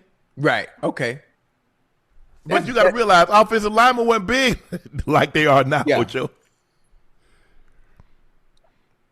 Okay, I like it. I like it. I sure would like the backstory on how you go from actually playing college football, being a lineman, and then owning. Jerry Richardson did that. Huh? Jerry Richardson did that. Used to own the Carolina Panthers. He played football. Damn, he played ball too. Yes. George Hallis also. Ocho, but you got to realize, you could buy a team. I mean, you bought a team for $2,000. But do you know how much $2,000 was back then? Or you spent $25,000 or $50,000. Do you know how much money that was back then? Right. Damn. you looking at today's term. It wasn't like that back then. Right. I think the Steelers. Mr. Rooney bought the Steelers for like $3,300. That he wanted the tracks. Oh, come on now. Yes. See how much they $3,300 purchased the Steelers for. Hey. Jared Richardson. He started out, played football. He was on the with Raymond Berry and them. I think they won the championship. Right. The Steelers were purchased in 1933 for a $2,500 franchise fee, a sum he won at the racetrack. Yeah. Steelers were bought. The franchise fee was $2,500 in 1933. He won the money at the racetrack. See, I'm talking about. But do you know, Ocho? They were just getting out of the Great Depression. Do you know how much $2,500 was? That's a lot of money back then, huh? What? $2,500. Are you hearing what you're saying? Yes. $2,500? Think about, was $2,500 a lot of money when you was a kid? Oh, for us, for me, boy, I would have been. Okay, Not. hey. So you was born. So go back 60 more years. It's hard for me to fathom and grasp the concept. Maybe because never mind. God damn. You look at it. See, you looking at what you got now, and you looking at it in today's terms. But you got to look back then. Right. Okay. I got to put myself. Back there in the 60s or 1930s. Okay. Joe Burrow and Jamar Chase both came out and spoke today about the Bengals' disappointing season and what needs to change to get this team back to the Super Bowl. Burrow said, "We don't want to be in the spot where we are right now, so something's got to change. Whether it's players, we're continuing to improve and get better and play championship caliber football, or bringing in guys or whatever there may be.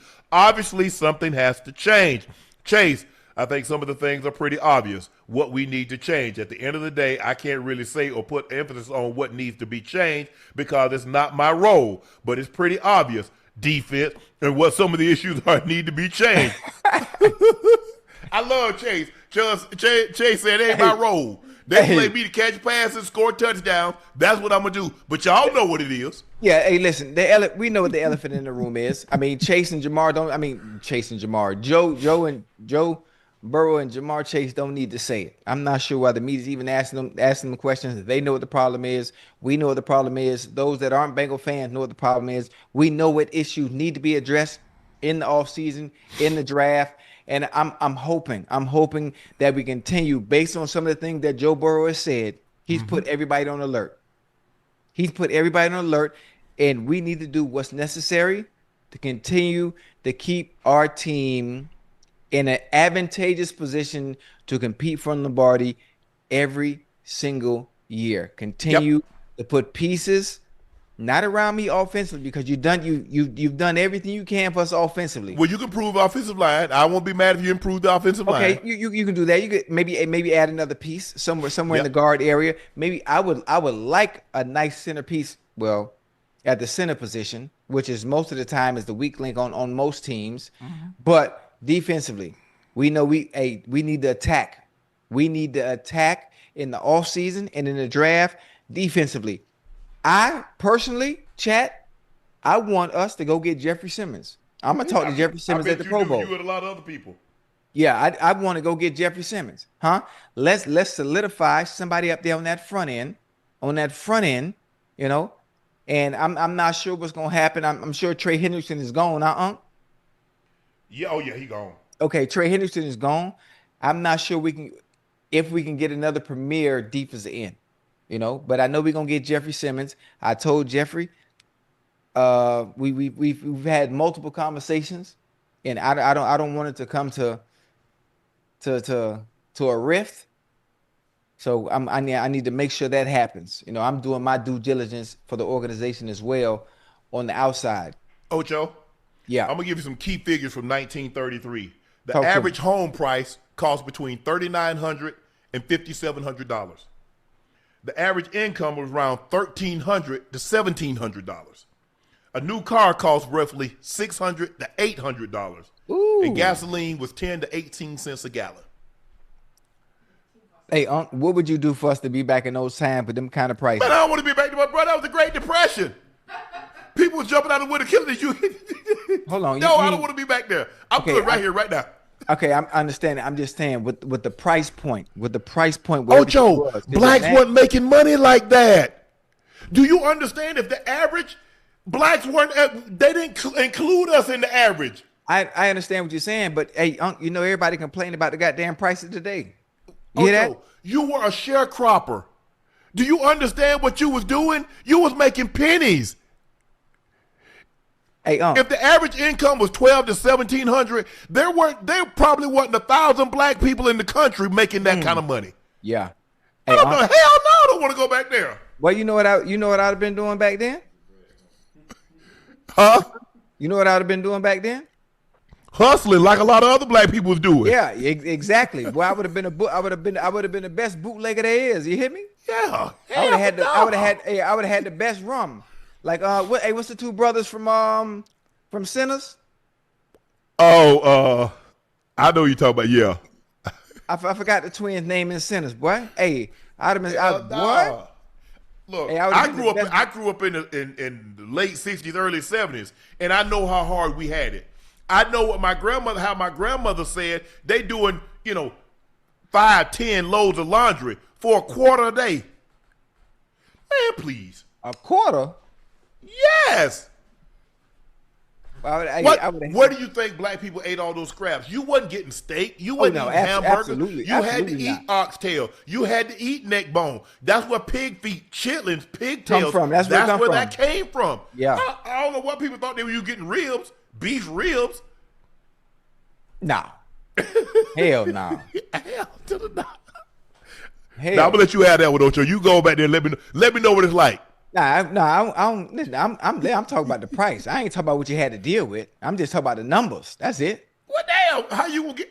So you think you're gonna be able to go back there with the money you got now and just could transport yourself I ain't back say there? I wanted to go back there. I said living today. Could you imagine if the prices were as low and affordable as they were back then? That's all. Hell no, that's impossible. Yeah, I know that. I know that. I'm just okay. saying. Everybody complain about everything today. Oh, the price of eggs. Oh, milk so goddamn high.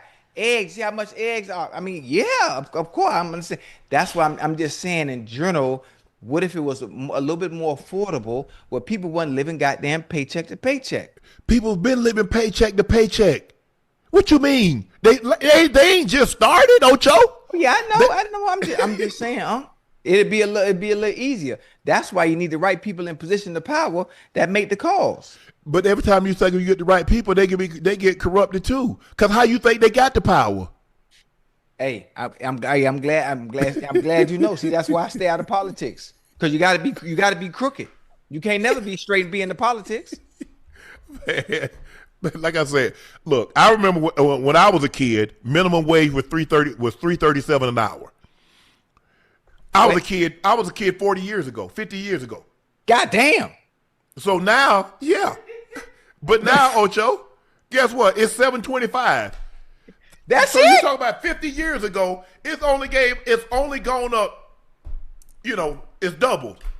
What kind of bull job is that? Now, you look at CEOs, COOs, and you look at everybody else's income, it's going up exponentially. So, and that's why people say they live in paycheck to paycheck, because the people that was here, Yeah. money has gone here. People that was here, money hadn't gone nowhere. Hey, it's a dirty And game. prices, home, you ain't buying no home now for no $5,900. Nah. I mean, pretty soon the average house of a home gonna damn near cost you $1 million. Who the hell gonna be able to afford the American dream? Oh, Pretty soon they're gonna tell you to stop dreaming. Don't dream no more, cause that ish ain't coming true. You know. Hey, Yes. You know what? When I'm gonna have my sister to send my thing, cause I remember I got when I was working. I got a W-2 form from 1977. Damn, you still got it? Yeah. But you keep every goddamn thing, man. How many 9-year-olds you know got a W-2 form? I was working. I've been working all my life. That's all that's and people like. I got a better one for you.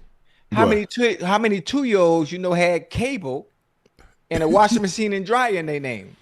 We didn't even have cable. You couldn't get cable in the country back then. Matter of fact, hey, look, I had bad credit before I could walk. How about that? Shit. Oh, they got you. They got you. Yeah. I mean, the old American dream. Huh? The question is, who's dreaming it? And which America is it? That's a good one. Hey, come on now. It ain't got to be Sunday for you to preach. Man, please. Man, please. But I remember my grandfather left my grandma in debt like $2,500. Well, you know, I remember my grandma told my sister, this is the last payment, ain't it, Libby? She's like, yes, ma'am. Mm-hmm. Man, it took us it took my grandma 10 years, 15 years to pay off $2,500. Woo! You got to realize my grandma wasn't making but $197 every 2 weeks. Yeah. How the hell you going to feed me, Spanky, Libby? At the time, Marinelle, Gladys lived at the house for probably about a year. That she left and went to Chicago with my mom. Shermadine and Jane. How the hell you going to feed that? $5 here, $10 there. That's why when we worked in the summer or we got little side jobs picking up pecans, clipping onions. Right. That's why we chipped in. Because we saw how hard it was for Granny to try to, run out of gas. We used to have those big propane tanks. They don't have them anymore, but we used to have a big 200-gallon propane tank. Yes, sir. You run out of gas, Ocho. Well, Granny ain't got no money, got no pay. Me and my brother have to go down there, chop down a tree, cut it up, pull the heater from the fireplace, put it down, boom. You don't know how many times me and my brother done put sweet potatoes in the hot ashes, let them cook. Because we ain't got no gas stove, don't work, Ocho. Damn. Man, please. People can't tell me nothing about no hard time. I ain't telling you what somebody told me, what somebody was talking about. I'm talking about the 70s and the 80s. I lived it. Yeah. People talk about, I lived it. So when people talk about hard times, man, please. What we got here? Ian Rappaport reports that the Giants are expected to look at all options if they get their hands on the top pick in April. Rappaport expects them to evaluate all options, including looking at Fernando Mendoza, before they make the decision on how they're going to proceed if they have this pick. Dart said this week he hadn't heard much from the report, but made it clear he's the future in New York. I'm going to continue to play my ball. I know I'm going to be here for a very long time. I'm excited to start winning more games and turn this place around, do my job. We have a bright future, and I'm standing on the sideline watching Abdul ball, watching D.A. ball. Scat was here today. When you think about this rookie class, we have a really bright future, and we're going to do a really big pivot and turn this thing around. Ocho? Yes, sir.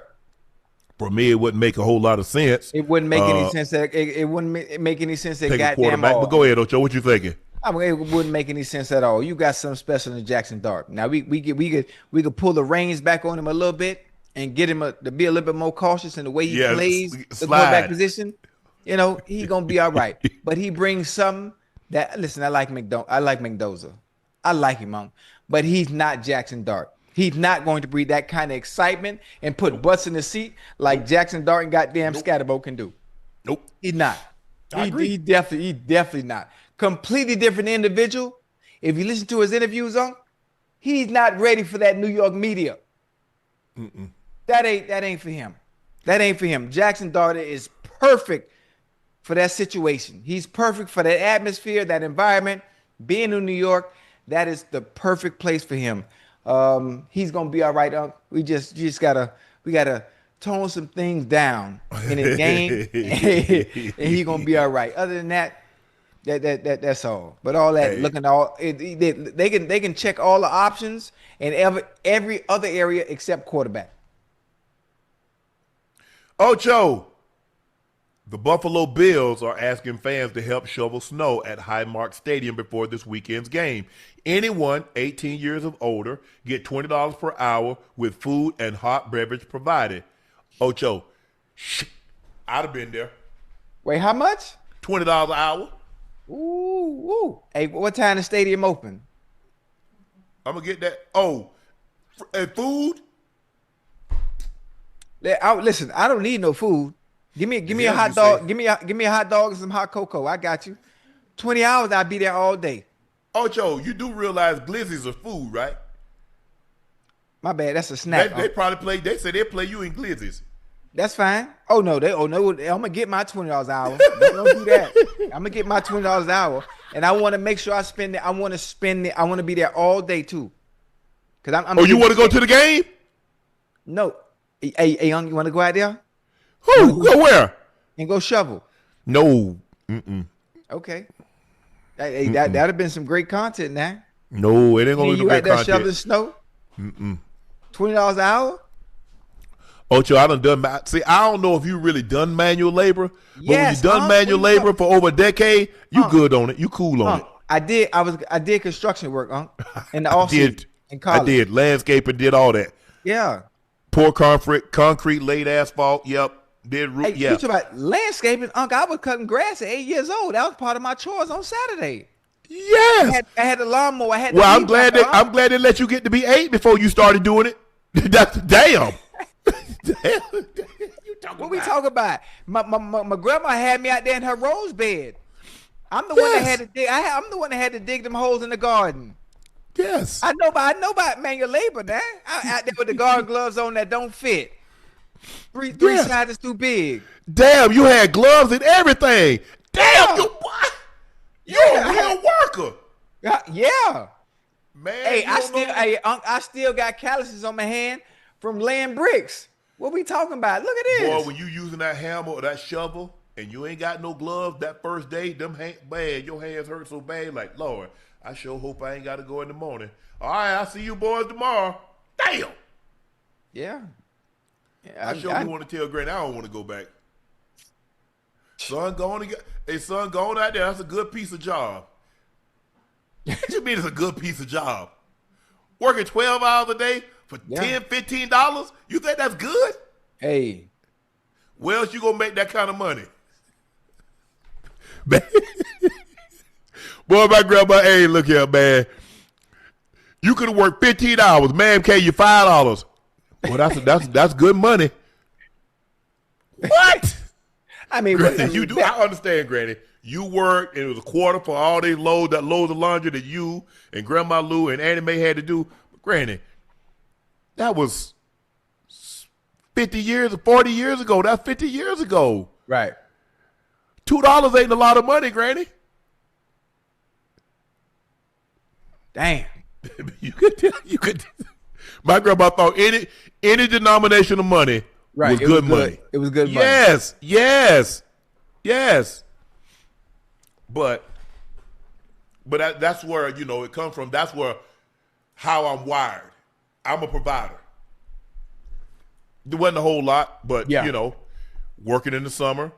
We worked in the summer. We caught chickens. Once the tobacco was over, we still caught chickens during the season. Pecans. Well, pecans was like in the winter, picking up pecans. We did that. Then when spring come around, it was time to clip onions. Those Vidalia onions that y'all be eating, that's what Unc was in the field. You got 50 cents. You got 50 cents a hamper. I make me a quick. Ocho, I make me a quick. Yeah. $10, $15. Ooh, and you know what you could do with $15 back then? I know what I could do. But hold on. When I was a kid, buy some Lee jeans. Hey, you know what you could do with $15 back when I was a kid? Go to the candy lady house. You know how much $15 can carry you at the candy lady house back in the 80s? No, $10. No, $5, because 10 of it got to go to Granny. You got to help pay some bills. You ain't finna just get all that money and just keep it for yourself. Huh? Oh, that's what you thought? Nah. Okay. For me, it was chore money.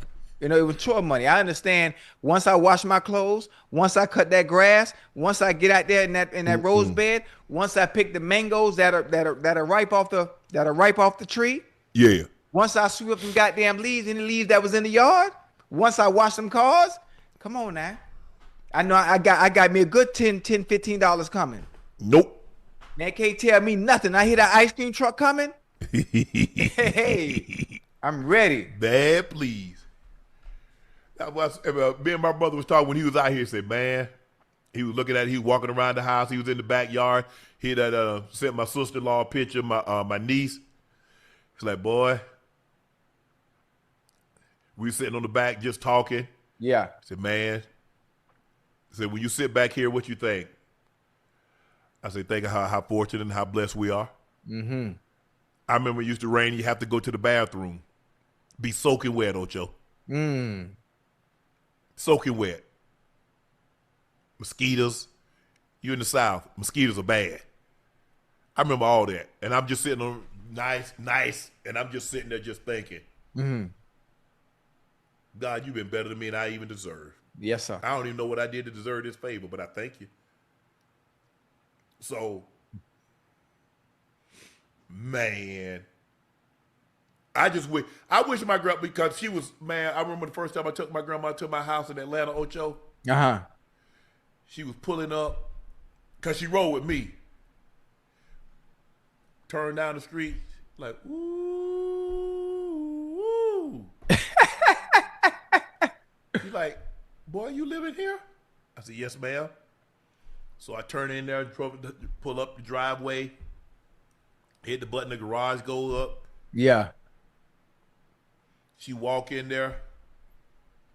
My sister come up. She's like, Libby, this too much house. I never thought I'd believe it. I never thought I'd see this day. She bragged about that. Everybody, all my uncles, all my aunts, people that she went to church with. You ought to see that boy house. Mm-hmm. If she saw this one, Lord have mercy.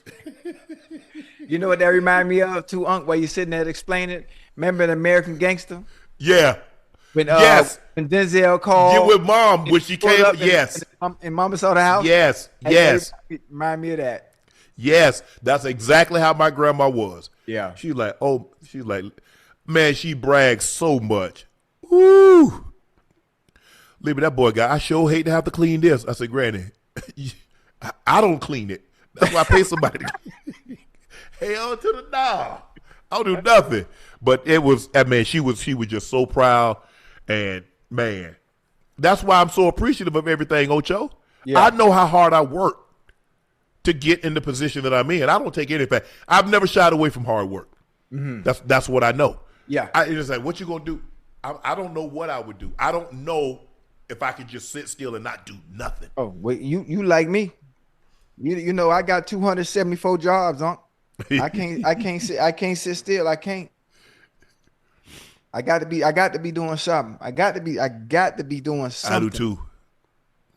Yeah, I don't know if I could just sit still. I got to do something. Even if I don't do number one day a week, I got to do something. I got to feel like I got to get up to do something. Because if I don't feel like I got to get up and do nothing, I'm like, what's my purpose? Right.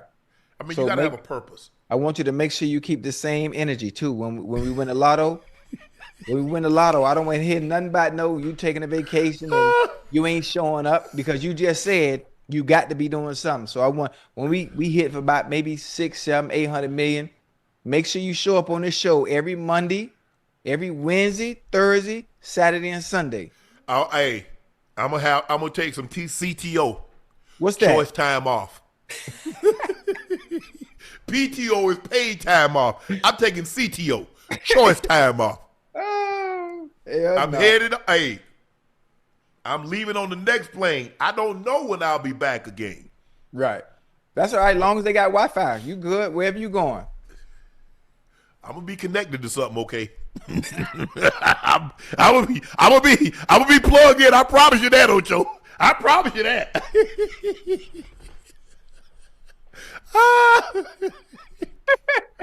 All right, guys, we're going to get you here out of this. It's time for our final segment of the evening. It's time for Q and A. Oh, boy, that was a good one.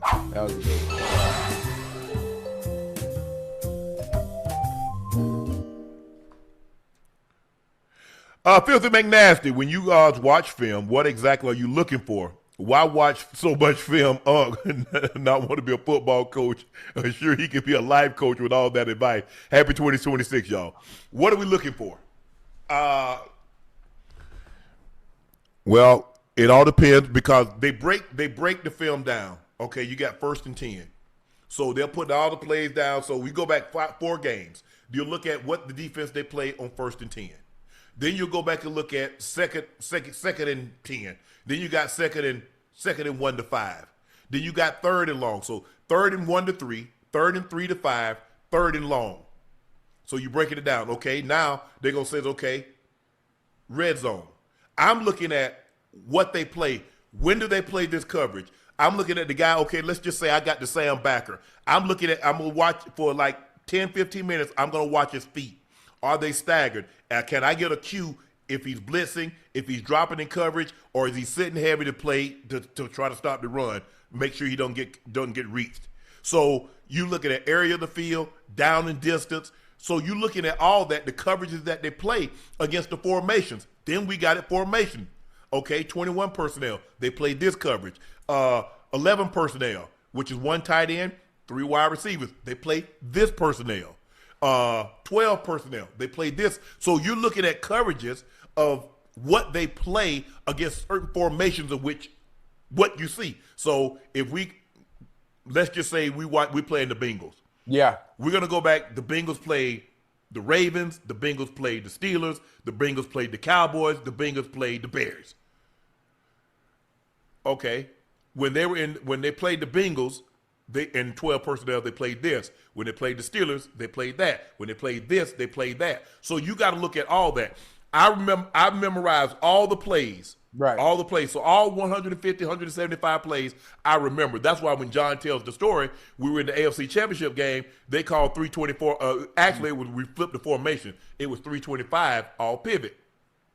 And I was like, that's not in the game plan. It's not in the game plan. Right. As now you notice, everybody notice, like when I start getting animated, my voice gets high. It's not the game plan. It's not the game plan. John said, it is now. Now go down there and get open. I was like, bro, you talking about get open? I can do a whole bunch of stuff. So that's mainly what we're looking for. We're looking at like certain formations. What kind of defense are they going to play to this formation? Where are we? Are we at first down? We're at second down? We're at third down? Where are we? Are we backed up? We're at midfield. We're in the red zone plus territory. And you got to remember, just like that. So they call a play. You got to recall. I'm going to the. Okay, they played this. They played this coverage. This is primarily what they played. But they did get a couple of snaps of this, and you got to just like that. Yep, you got to recall it right away. The funny thing about it is when you think about the game of football and the way you just explained it, it's a thinking man game, huh? Yes. People in the chat, I know you're watching from home, but you're not understanding up here upstairs, you got to be moving fast, you got to be thinking fast, you got to be able to read and react because sometimes the way Unc just explained it, sometimes they'll throw you a little wrinkle. Oh yeah, exactly. What you think is coming based on down the distance and what you see, they'll throw something else out there, and you got to be able to read and react on the run and be able to adjust based on what they're doing, all within standing timing of the offense and the play that's called. The Steelers got me. The Steelers was really the team that confused me because I didn't understand. Steelers used to be a heavy cover 2 team, but when they played us, they played cover 6. Now I'm looking at the backside safety and he's wide, but I'm looking at the front side safety. He's still in the hash. He don't get wide. So what they're doing, they're playing quarters to my side. They're playing half the field to the backside. And I'm and they kept asking me, said, why am I not getting wide? Why am I not getting wide? I said, because the safety is on the damn hash. He's not splitting. I'm not reading it as cover 2. It's cover 6. And so, which means quarter, half. If you notice, like when you hear quarters, corner have a quarter of the field. Yeah. One half safety have a quarter of the field. He has a quarter of the field. He has a quarter of the field. 25. We just call it 25. They call it quarters now, Ocho. Yes. Cover 5, which is 2 man under. 3, 2, that's cover 5. So cover 2 obviously is shell, split safeties. cover one, single high, cover three. You know, you rock and roll to safety. You come down, you have the safety in the hole, but you play in strong coverage or weak coverage. It's just like, but you got to be thinking. Not only I got to remember the coverage. Right. Okay, this is the play. This is the coverage that I'm expecting to get. But if I don't get that, because in the West Coast system, you got a adjustment, Right. basically on everything. Oh yeah, always. Am I setting it up? Am I getting down the hole? Am I keeping up the seam? Am I breaking it out? And I got to just remember that. And I got just like that. All the while, this dude, he got hands on me. Like, I'm trying to get off him. John, I got to speed up because I know them guys trying to knock John head off. It's just a lot going on. Right. Laney Ray, Happy New Year, guys. Thanks to my Nightcap fam for helping me get through the toughest year. My question is, did y'all make a New Year's resolution?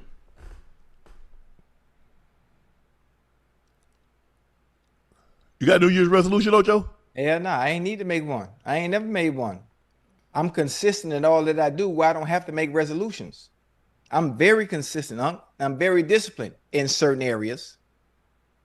You know, but no, I don't make resolutions. I'm not sure why people do as well, because you got to be real with yourself. I am. How consistent are you? Everybody make a New Year's resolution in January. By the time they get to goddamn February, they done fell off. I gotta be a couple of resolutions. I don't want to say it. Yeah. What you got? What you working with? What you think about? I'll let you know. Okay. Yeah, if you don't feel comfortable sharing it with the church, don't worry about it. I might show up with a little one. You never know about you never know about Whoa, wait. You never know about Hey, you mumble that. I could have swore you say I might show up with a little one. Yeah, you never know, Ocho. What kind of? I mean, when you say little one, what you talking about? You know. You talk about like, well, you need huggies? Okay. Yeah. I like it. There we go. Hey, okay. You sure you do that? I'm gonna show you twins. Yeah, I like where you going. Nick Marsh, thank you for the words last night. I caught the show live. Very rare. 2025 was a rough year. Said tomorrow isn't promised. Very close family member took her own life this morning. Oh. I'm with you when you're right, Nick, I am so sorry to hear that, bro. I am so sorry. I know that leaves a lot of questions for the family, but sometimes the pain is they're trying to get out of the pain, and that's the only way that they know how. And I am so sorry, bro, but we're praying for you here at Nightcap. Be quiet. Yeah, 70-year-old dad. I'll be going to graduation. I'll be playing college graduation with Social Security. I want my Social Security, all that money I don't put in there, talking about they might run out. Don't run out before it's my time to get mine. Yeah. Oh no. Let my kids run out on my kids. Let me get mine. They ain't put that much in yet. They think they slick. But Nick, thoughts and prayers go to you, bro. I am so sorry to hear this about your family, man. But I just want you to know our thoughts and prayers go out to you and your family. And you have our deepest sympathies and well wishes. Bryce, listen to me now. After they called targeting on our SS, a strong safety, I knew it was over. That's the weakest position. Johnny, what'd you say about Gunner's performance? Who got targeted? Who got a targeting call?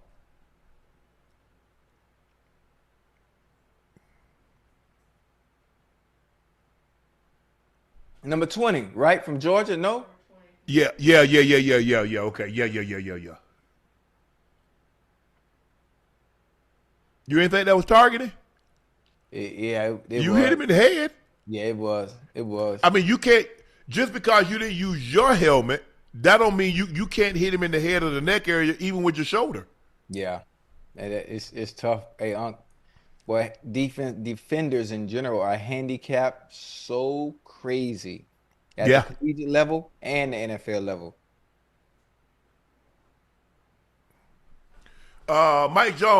Mikey Jones, are we sure Trinidad Chambliss isn't the best quarterback in the draft?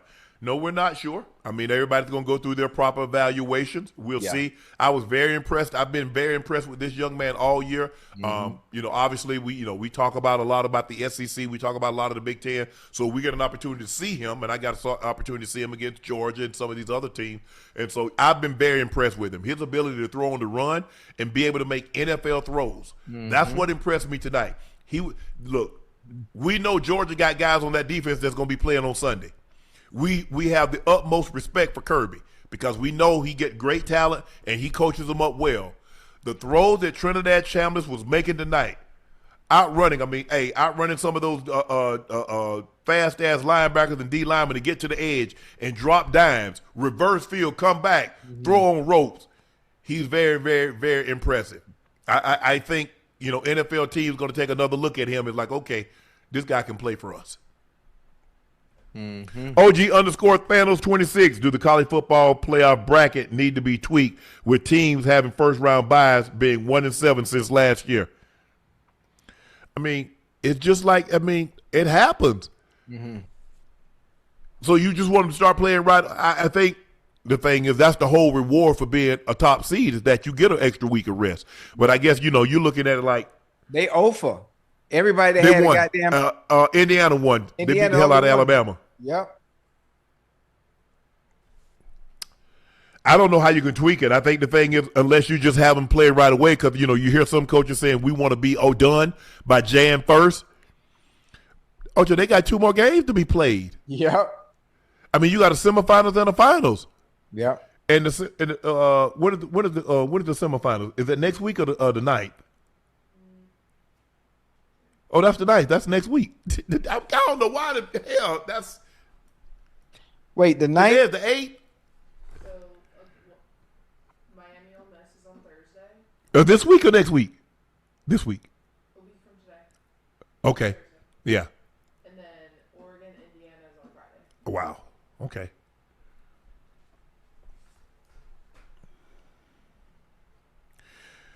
Keenan Mims 3685. Man, no matter who playing or the level, Unc and Ocho are the go-to for late night. Salute y'all. A fan forever. Keenan, appreciate that, bro. We appreciate the support. We appreciate your eyes. We appreciate your ears. And we definitely appreciate your word of mouth because it's because of people like yourself that we're able to continue to grow and continue to be prosperous. So thank you very much, man. Kaleidoscope 1. Keep that same energy you have for Bama and TTU, which you have for James Madison. Until Ocho milk dud bean head and stop ducking FIFA. Go Ducks. Dukes. Oh, he a James Madison fan here. Oh. Man, y'all ain't had no business being there. Hey, just like Alabama. They won the game, Ocho. Remember they did win a game. I'm just saying, but still, they had no business being there, just like Alabama. Alabama had every reason to be there. The Florida man, for head coach at Bama, no chance. I don't want to live in Alabama. What's wrong with that? What? Alabama? I grew up in the country. I ain't trying to live in the country no more. You done been in the city long enough. No, I ain't been in the city not long enough. And you every time a coaching gig come up, man, there's an opportunity for you. Ain't no opportunity for me. Hey, you steady closing the door that God opened now. He ain't opened it. He opened something else for me. There you go, man. I'm talking about a door. I'm talking about another door. There you go, man. Man, y'all don't listen to Ocho. Man. Junior _ 3. OSU, Georgia, Bama, all gone. New day for D1 football. Yeah. The blue blood's out of it. No Bama, no Georgia, no Ohio State. Got Ole Miss. Got Indiana. Yeah. College playoffs looking a little different this year. Man, y'all don't be following up with Ocho, man. Hey, you know what I forgot?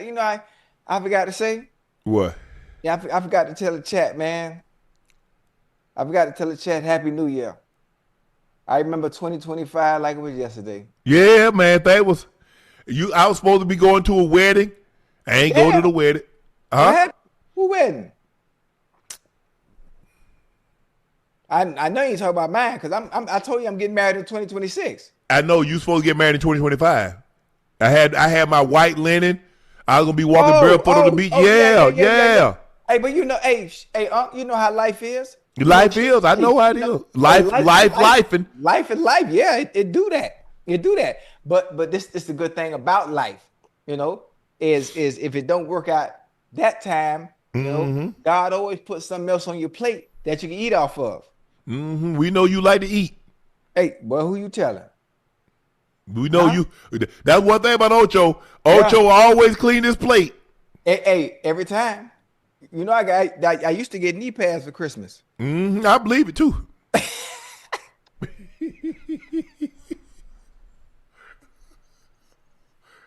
Man, the way you be eating off plates, I thought you have a Grizzly Adams by now.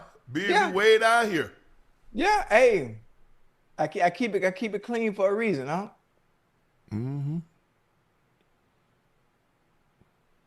What's today? The day the first? I got 6 more days. It'll be a month. What you think, Ocho? Hey, but you clean, Hey, matter of fact, hey, you was on the shade room, right? Yeah. Boy, the comments, boy, the women love that salt and pepper, boy. What are the shade room for? I mean, it was just, I think I told a joke or something. Oh. I said something. But hey, boy.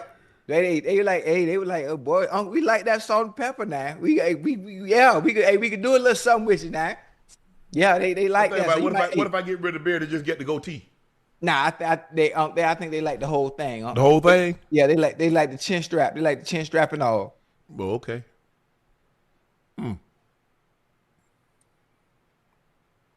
Man, my grandma rolling over in her grave. She said, I sure don't like no old beards. I agree with you, in 2008 was the fastest Usain Bolt ran. Yeah, that was special. He wasn't thinking at the time. I understand the jubilation because he was so excited. He was about to win the gold medal, yada, yada, yada. But, man, if he had ran through that tape like he did in Germany, yeah, I still believe the time that he ran in Beijing would have been faster than the time that he ran in Germany. That's just me, but hey. Miss Patrice, Oregon wins a big game and no love over here. Great job, my Ducks. No, they look. They can't play like they played today and beat Ole Miss. I mean, you look at it, 47 carries, 64 yards. They didn't run the ball extremely well. It's going to be interesting. Ole Miss can put points on the board. Their defense came to play today, did a great job of neutralizing Texas Tech offense. But this performance today won't get it done next week. Absolutely not. Absolutely not. But I'm gonna be glued. I'm gonna be glued to the television. I can't wait to watch. Oh yeah. The Sean_show, Unc Ocho. What's one stat fans overrate and one stat they ignore that actually predicts winning? Ooh.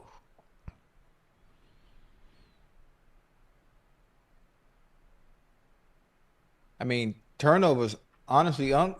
That's the greatest predictor. That's the greatest. Especially once it comes playoff time. Yeah. Turnovers. Because the momentum flips so quick. Very quick. Probably more so in the postseason or in football, Ocho, because home field. Yep. So you mess around and turn the ball over a couple of times and you on the road. It's a wrap.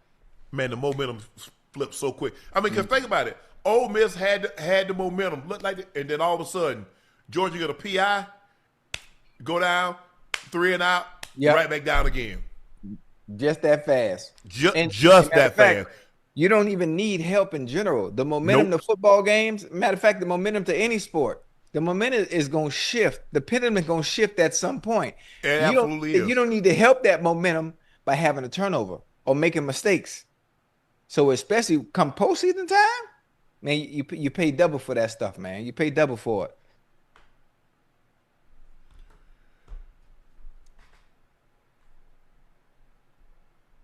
Bucket Getter Jr. still don't understand why Georgia blessed that last play, killed my parlay. Cause they wanted to make a decision quick. You don't want him to sit around. You don't want to. I want to make him to make a decision because think about it. I understand you blitz, but he still got to make a perfect throw, and the guy got to catch it.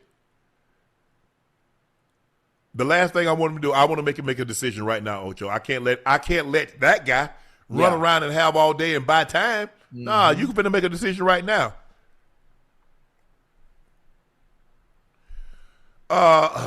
Shook for Rookie of the Year. Ocho, Happy New Year. If Shook beats the Falcons and ends the season with a 5-game winning streak, does he win Rookie of the Year? I think he got a great chance. I really think it's out of him and McMillan in Carolina. Yeah. And they generally leans toward the quarterback. Always. But he's played well. Now, everybody's talking about him and the numbers that he put up against the Titans, but they killed Shador for the same number. Shador threw for more yards. And everybody saying, ain't nobody but the Titans. Y'all, I forgot y'all said that, right? Y'all don't forget anything. This is the same team, the Titans. Tyler Shook threw for 330 yards, and they won. Yeah. Shador threw for 364, and then all of a sudden his quarterback, his coach, wanted to run the Wildcat. But yes, he's impressed me. I got no problem. Maybe I was wrong about him.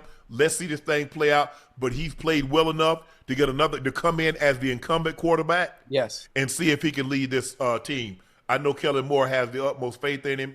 Kellen Moore has dialed up some great plays, and he's run the offense great. Go get you a running back and get you some offensive line help. That concludes this episode of Nightcap. We want to thank each and every one of you for joining us. We really, really appreciate that. Very, very, very interesting game. University of Georgia falls to the Ole Miss Rebels by the score of 39-34. Y'all know who I am. I'm your favorite Unc. That's my partner and co-host, Liberty City's own Bengals Ring of Fame honoree, a former Pro Bowler and an All-Pro. He's Chad Ochocinco Johnson, and we want to thank our college football guy joining us tonight, Johnny Manziel. Make sure you subscribe to his podcast, Glory Days, and find him on YouTube. Please make sure you hit that subscribe button. Please make sure you hit that like button and go subscribe to the Nightcap Podcast feed wherever you get your podcast from. We'd like to thank each and every one of you for your support and your continued support. We really, really appreciate that in 2026 and 25, 24, and 23. All of this is because of you. All the awards, all the fanfare, all the adulations that talked about, that's because of our fans are very devoted and very supporting. So Ocho and I and the Nightcap family can't thank you enough. You're looking to purchase a bottle of Shea by Laportier and you can't find it in a state or city near you, head to Laportier.com to order you a bottle. It is a premium VSOP. We have the OG, which is the $750. Now we have the $375. Same great quality, same great taste, same smoothness. Compared against other cognacs, you'll see that it is the best tasting, smoothest cognac on the market. Please drink responsibly and stay safe. Go follow my media company page on all of its platforms, Shay Media, and my clothing company, 84, with 84 being spelled out. That link is pinned into the chat. As we mentioned before, the Ole Miss Rebels moves on to the semifinals thanks to a 39-34 victory over the University of Georgia. Alabama was routed by Indiana in the Rose Bowl, 38-3. Heisman Trophy winner through 3 touchdowns, Fernando Mendoza. Indiana takes on Oregon in the Fiesta Bowl as they swarmed Texas Tech by the score of 23-0. So you get Ole Miss and the University of Miami in the Fiesta Bowl, and you get Oregon and Indiana in the Peach Bowl with the winner. Where's the championship game here going to be held? In Atlanta again? Hard Rock Stadium in Miami. Oh, Miami. Okay, so that's it. Thank you guys for joining us. I'm Unc. He's Ocho. We'll see you tomorrow. Oh, tomorrow, Friday. We off. No, we'll see you Saturday. Sorry. Saturday. Yeah. Sorry. I thought today was. I'm all off. I'm sorry. You get a break from Ocho and I. We'll see you Saturday. Tomorrow we're off. Peace.